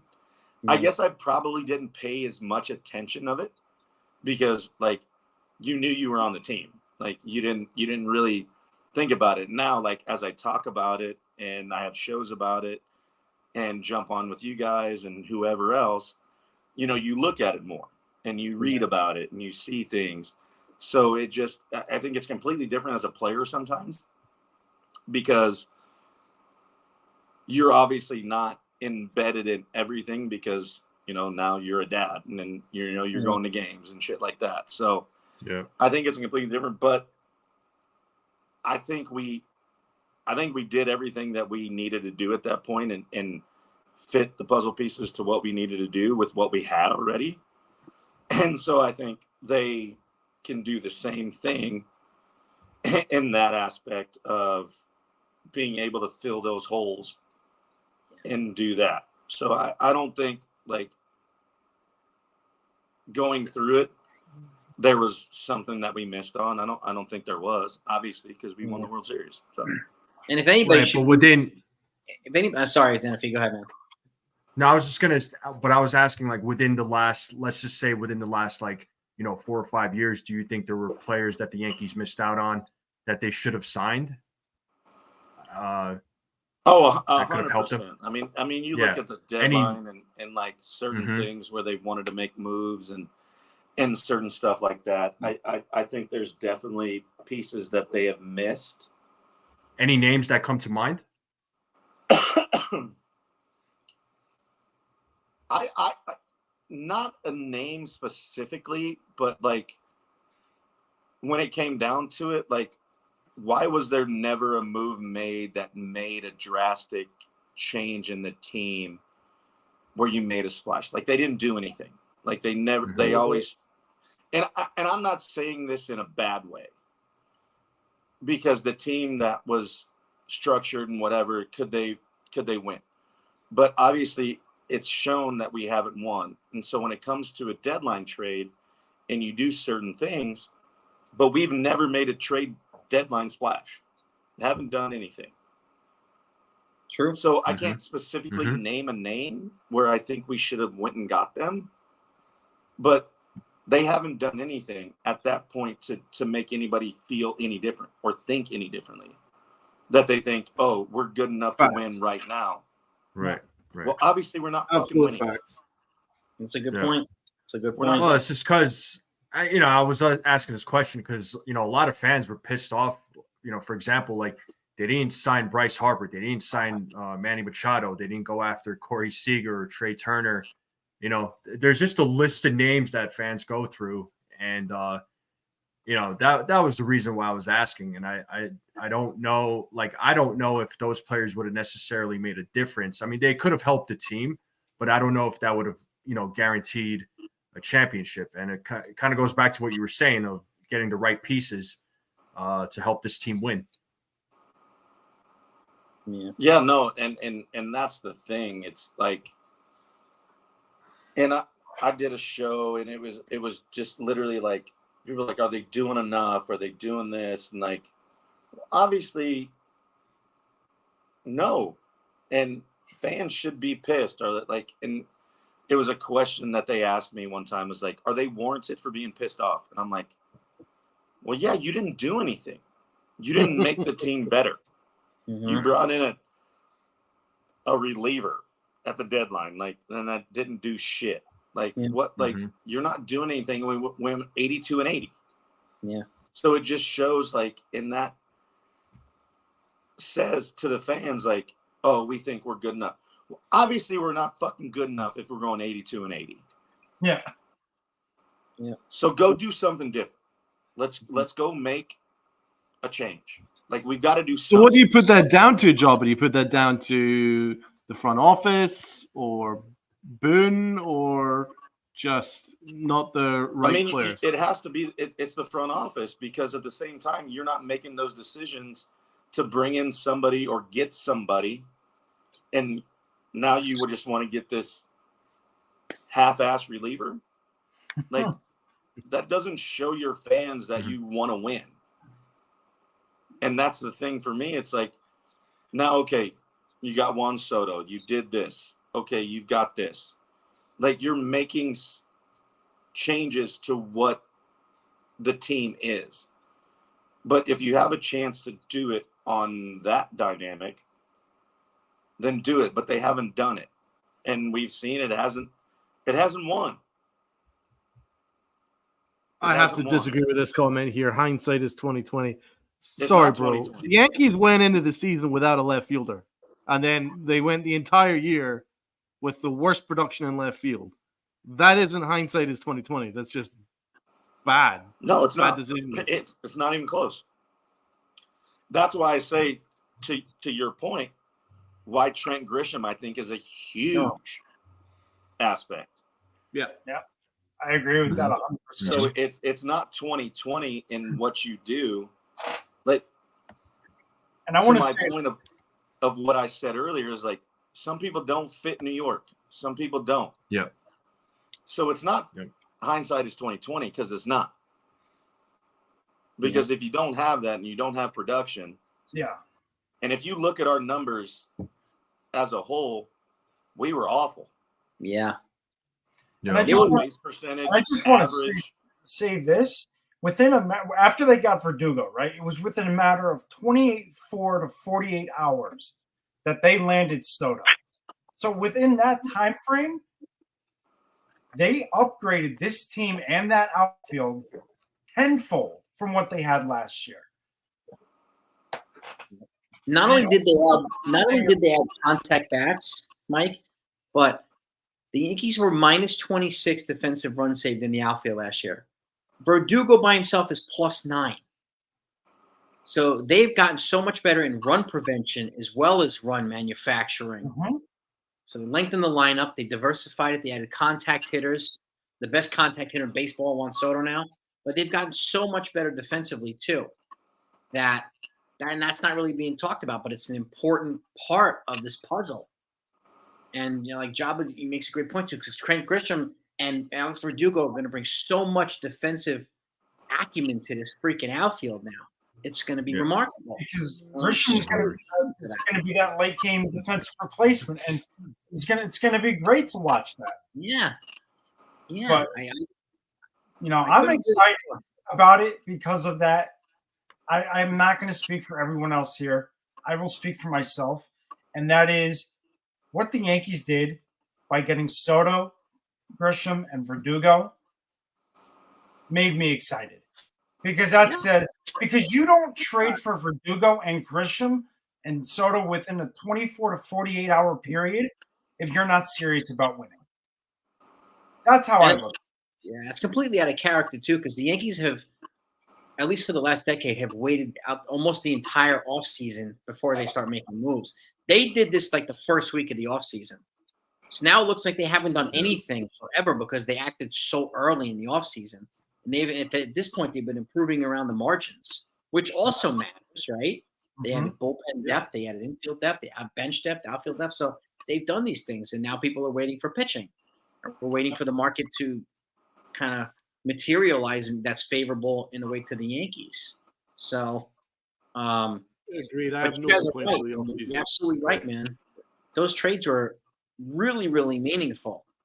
Really, so do you think them doing it early set a precedent of like showing that like, okay, we're improving in this aspect, but do you think that they stop there, or do they? I don't think they're done. I think they needed to establish early on that they meant business. Okay, we need to make changes, and we need to start doing this shit now.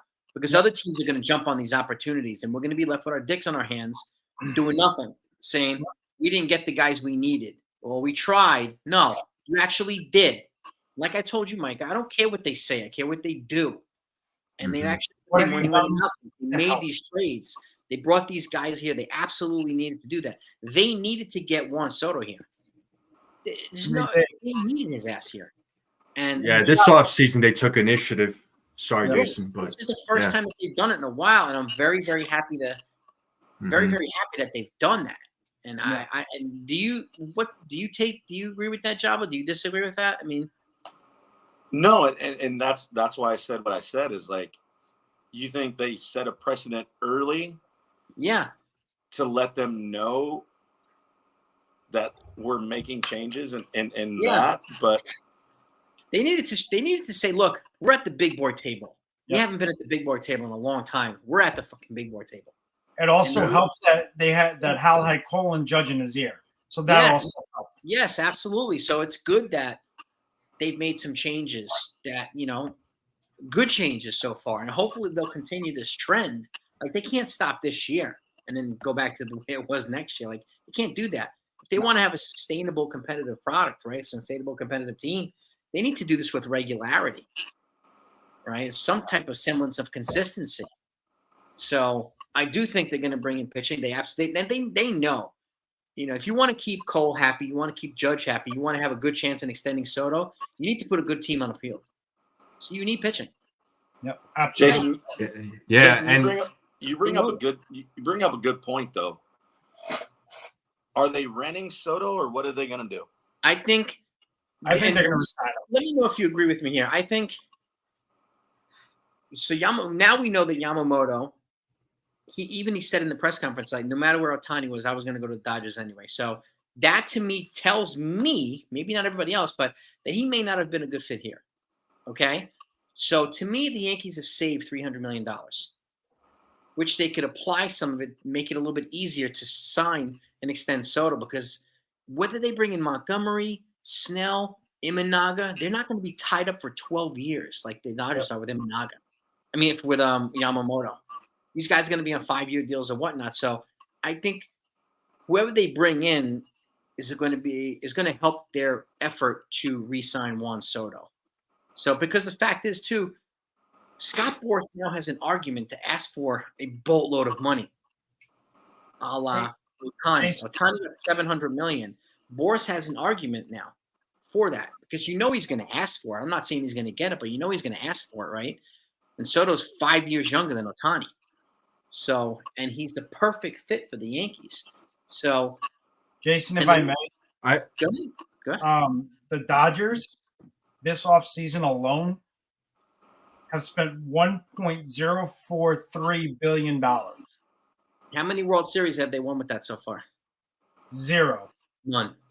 Goose egg. And it doesn't matter. Like, think about like in exactly what you're saying though. When now the Padres signed Matsui, right? But they had everybody. Yep. And they didn't even get to the fucking playoffs. Yep. Like, this game isn't played on paper. Yep. You can sign the best of the best, but to my point and what we've talked about before is like you got to find the right pieces to the puzzle. And like we've all said, it's like sometimes it's not the sexiest thing to do, right? But you got to find the right shit. And San Diego keeps doing it, and he's going to keep spending money because they ain't winning. Yep. So what are you going to do? Yeah. But what are the Yankees going to do in the aspect of that aspect? Yeah. Well, to your point too, Joba, like the Yankees, so they made a conscious admission that they needed contact hitters, right, to complement the lineup on the lefty side. They've done that. Juan Soto checks every single box for them. They've done that too.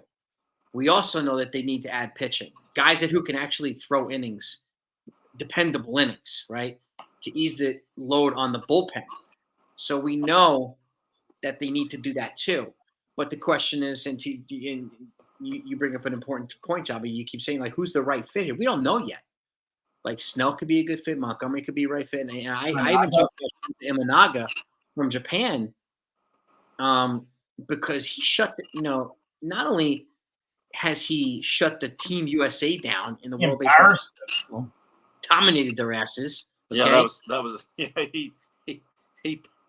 put it on us. He was money. He was money, dude. And and I know there's a lot of hype that goes with Yamamoto and a lot of hype. When we talked about this last night, these guys are hyped, right? Roki Sasaki, hype, big time. Kodai Senga wasn't hyped, but he turned out to be a really good fit for the Mets. Absolutely. Really good fit. And I think Shota Imanaga could represent a good fit, an affordable fit for the Yankees. Imanaga has 5 more strikeouts than Yamamoto last year. Yeah. That's crazy. And he's also on. I put out a video this morning of all the guys that have thrown perfect games and no hitters in Japan. He's one of them. Yep. He's one of them. Nobody talks about it, but he's one of them. So he's just as important as Yamamoto is, but he's going to come at a fraction of the cost. And he's a lefty. He hardly walks anybody. And I know there's concerns about him being homer prone, but if he's not walking people and not giving up a lot of hits, then it's not going to be basically home runs. Those home runs mean nothing. Yeah, he's got a 9-to-1 strikeout to home run, strikeout to walk ratio. So really and good. He's not coming with the hype that Yamamoto came with. So he could be a sneaky good signing. Yeah, sneaky good. And But they also thought a good sneaky signing was Keigawa, and that guy was terrible. Yeah, he was. Unfortunately. Too. And I brought this up. He also threw a freaking no hitter in Japan. Yep. He also threw no, and he was also, I think, and I don't know if you, but they kind of got him on the downside of his career when they got him too.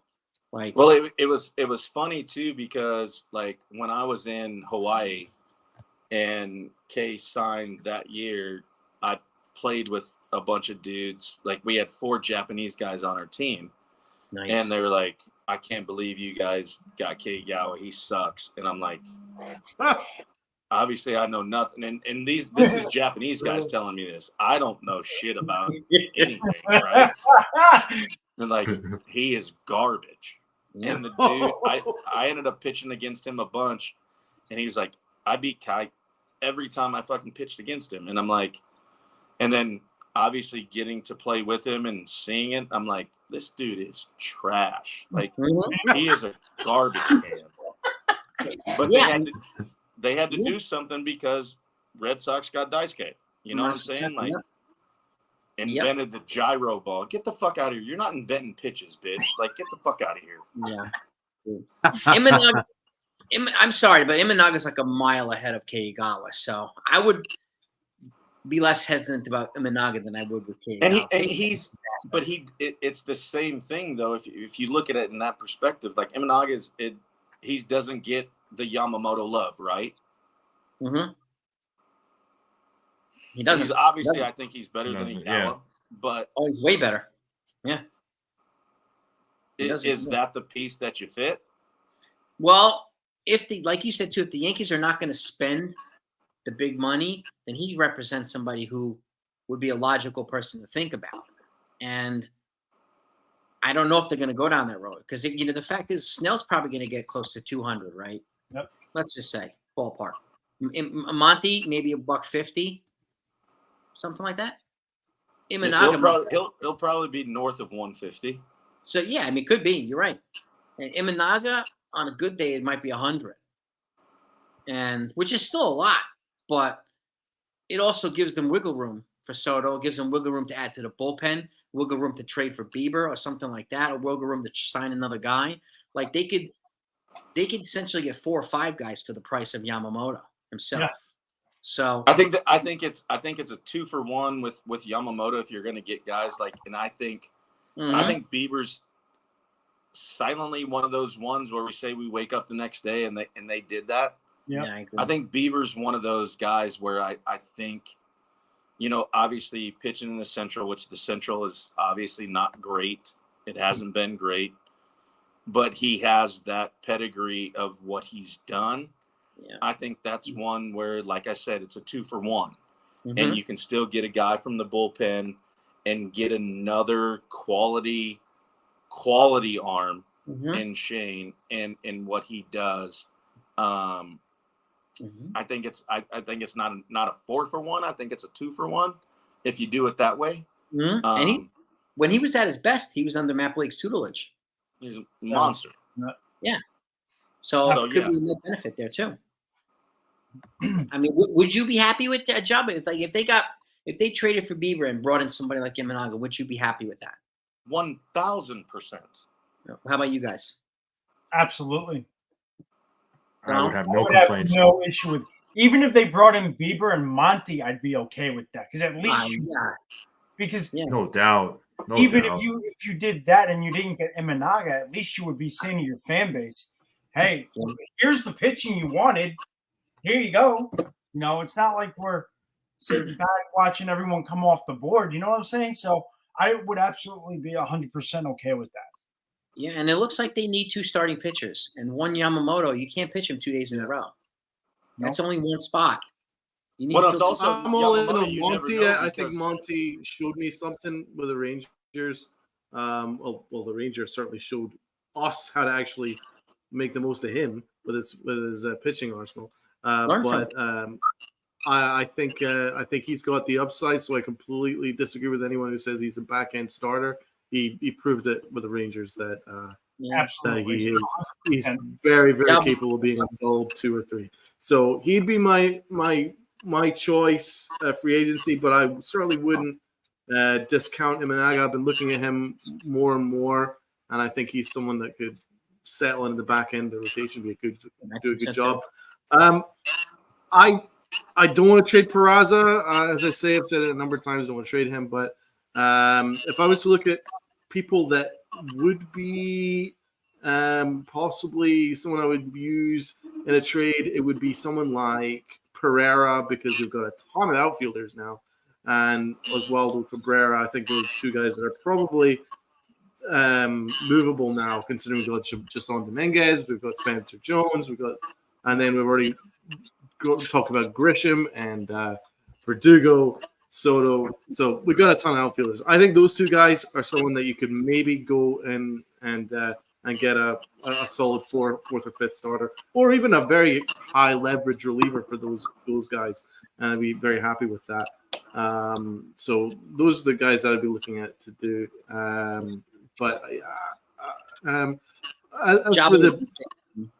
As for the starters, I think it would be Monty and Imanaga from the free agency. Yeah. Java? Go ahead, You were- Jason. No, you were going to say something. I wanted to give you the. No, I mean, I think too, like, Don, when you say, like, Monty's going to come in, he'll be a 3 or 4. Mm-hmm. I don't think he's a 1. I mean, obviously, what he proved with the Rangers, I think it shows, what he's capable of doing. Mm-hmm. But I think coming into here in the act of what it is, it's like, you always want to keep up with your colleagues, right? And you want to be that guy, but you'll never be Garrett Cole. You'll never be that. Obviously, Garrett doesn't have what you have because you have a World Series and he doesn't, and I understand that.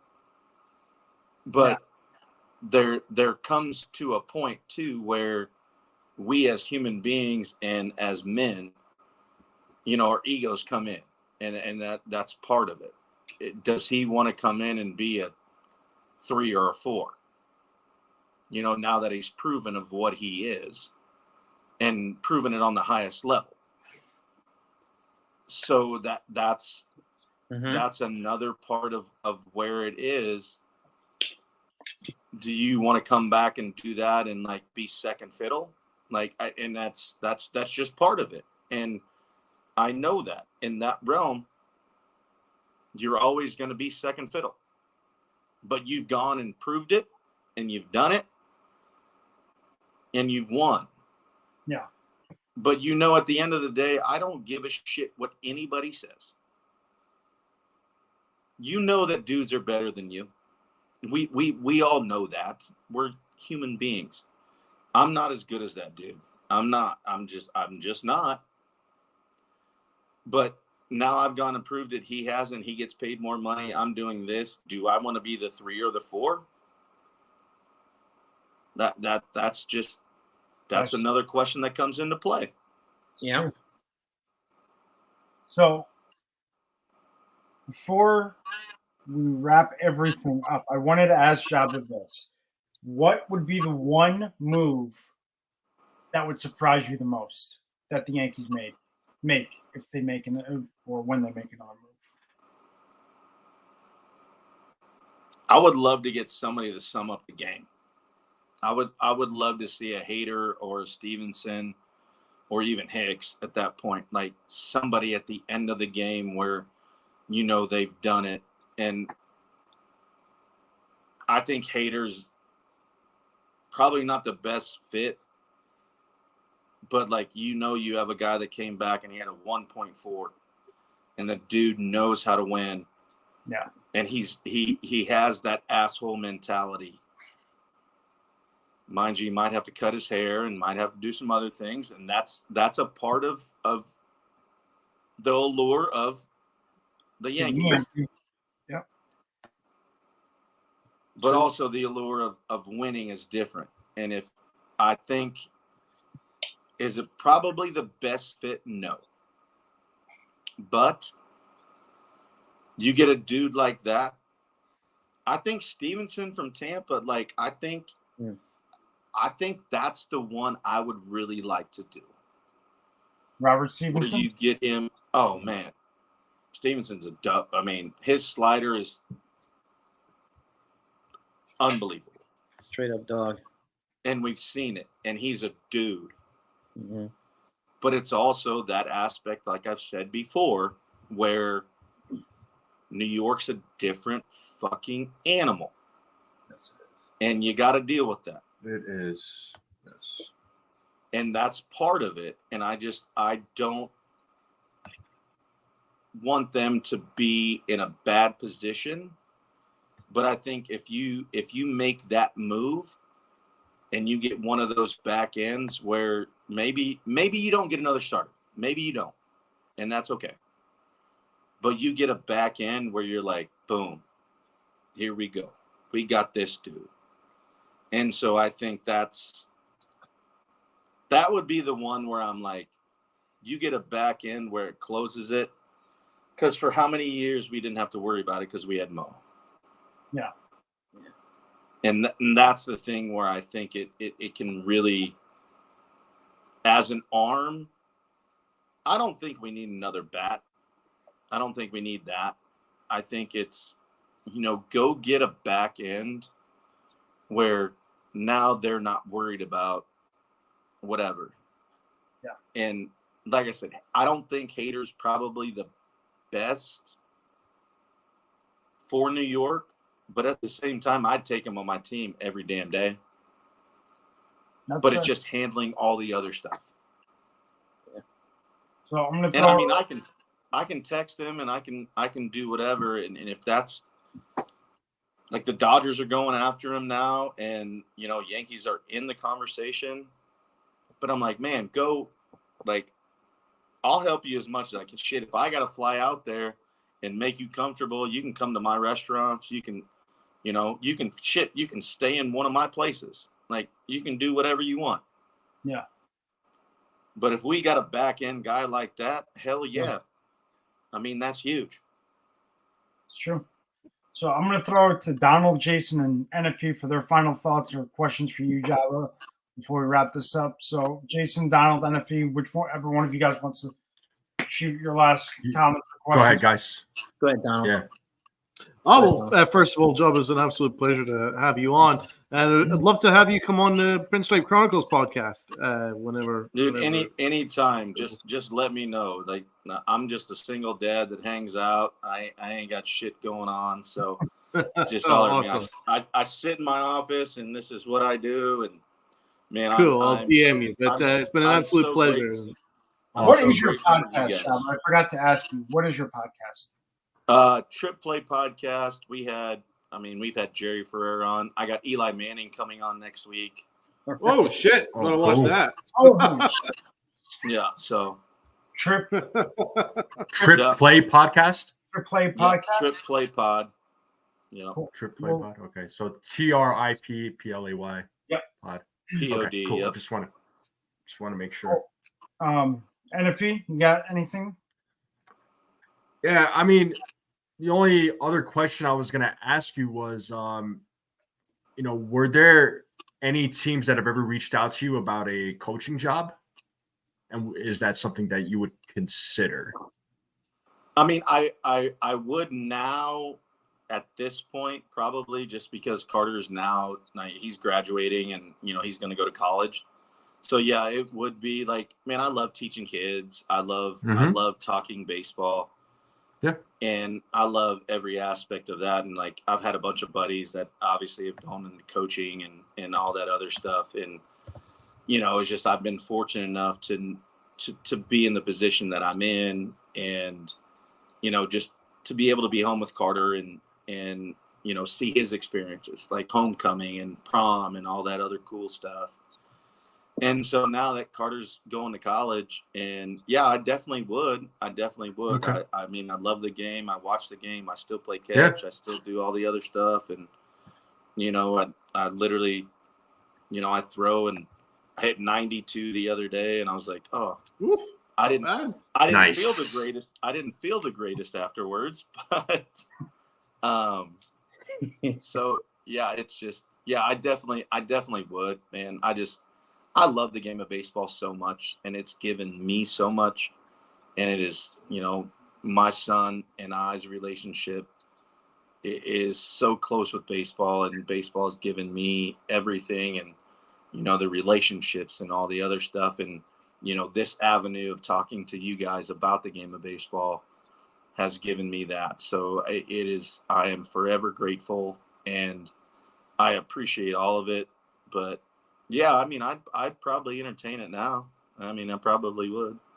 Yeah, I figured, because you're very passionate about the sport and the game. I mean, I can tell when you're talking about it, man. You're very I feel the energy from you. Yeah, so, absolutely. I just think that you would be, an amazing coach for any team, really. I think you would have a lot to offer. So that's why I was just like, man, how come nobody has called him to be a coach? Like, this guy would be a great coach, so that's why I asked the question, because again, I like you're still passionate about the sport even after you're done playing the game. Yeah, no, it's like I love the grind of it. I Yeah. think like, you know, when I, you know, talk to these high school kids and all of these things and all the stuff that I do, I think it's something. I will be a fan of baseball longer than I've ever played. And I'm fortunate enough to play as long as I did and win 2 World Series and be in an all-star game and do those things. And I think it's just, I want to build the love of the game, not for what everybody sees it for, but for what it's worth, because it creates relationships. It creates you to be a better man, creates you to be a better husband, a better friend, a better son. I mean, and that's exactly, you know, what it's done for me. And, you know, if I can affect one person in that aspect of teaching a kid, and, you know, not only my son, but other kids, and the understanding of how special baseball is, and the fact that you spend more time with these dudes than you do with your own family, and how it becomes a family, and the importance of what it is. It's not only the X's and the O's as people say, but it's also what it was to become a man. And, you know, I have a young man, and he'll be 18 in April, and he is the greatest joy of my life. But the greatest joy of my life also had 25 other dads in the clubhouse, and to have that experience and to have those things, it is really the greatest compliment that I can ever give to my teammates, to my coaches, to everything that it is. And I am so grateful that he had the opportunity to do that, and that I was able to be his father, and to be able to be the one that led him through that. And now he's graduating, and he's going to create his own journey. And I hope he does the same thing. And, you know, that would be the one thing that I would love to do with these young men, and be like, man, don't take it for granted, because this shit ends real quick. And, you know, this is what it is. So yeah, I would love that opportunity. Now, you know, I'm 38 years old, and, you know, my son's going to be gone. I'm not even 40. And so to be able to, you know, to turn a chapter in the page of the book and start something new, and be able to have that opportunity to help those kids too, and become fathers and all that other stuff, and help them along the way, not only on baseball, but on the game of life too, because the game of life will last longer than the game of baseball. Absolutely. Yes, indeed. Well, absolutely right, man. And I hope that you do get a pitching job somewhere. I think that would be amazing, man. Thank you. Yeah, absolutely. You're welcome. Yeah. Jason. Let me just say this. I can't thank you enough for. I've learned so much in 2 discussions with you than I have learned in 100 discussions with a lot of other people. It's so relatable and so substantive. Yes. The amount of realness and genuine nature that you bring to the conversation. Not only talking baseball, but life. I'm a father of 3 daughters, and there's no greater joy than being a dad to my 3 daughters, 1, 3, and 5. Right? They wear me out, they drive me nuts, but I love them to death. So hearing what what you say about being a dad and what you learn from it only gets better. It only gets better. Trust me. Yeah, and I can't wait. I really can't wait. Like, and I, you know, but I appreciate the knowledge that you shared with us from the baseball perspective, because I talked to NFE and I talked to Mike, like, for so long we'd like to have a conversation like this, and what you brought to the conversation elevated the content and the conversation so much that it just makes us want to do so much better. So I thank you for it. I really do. No, you guys too. I just want to say that. Good, John. I was just going to say, I relate to you in that way too, Joba, about being away with my job currently, because I'm away a lot, and I'm a father of, you know, of a 4-year-old and a 3-year-old. So, being away, with my Stop. job, I understand that wanting to be there. So and I thank you for coming on, for, sharing that with us, because that's something that I can relate to as well.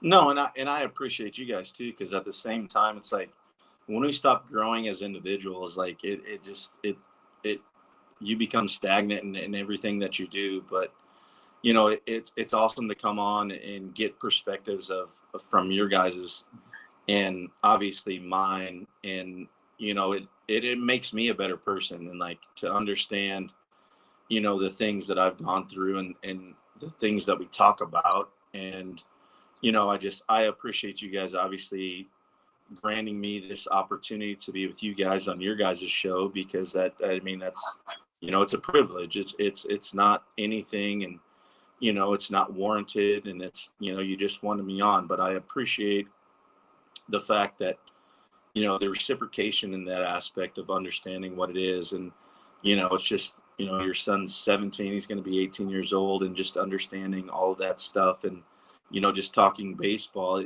it makes me a better person. It makes me better for everything that I am in. So I appreciate you guys. So I thank you guys for having me on, and being Well, I wish your son every your success with his with the future. Thank you. Yeah, Thank you, Jaba. Jaba, he's an asshole, but we'll take it. He's good. You are always welcome. Just Thank you guys. I shoot appreciate me it. Anytime, a man. message. We'll get you on. We will always find time to get you on. No problem.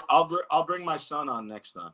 Definitely. Yeah. Sweet. Yeah, that'll be awesome. Also, He'll just you talk wanted shit to about how his dad sucks, but it's fine.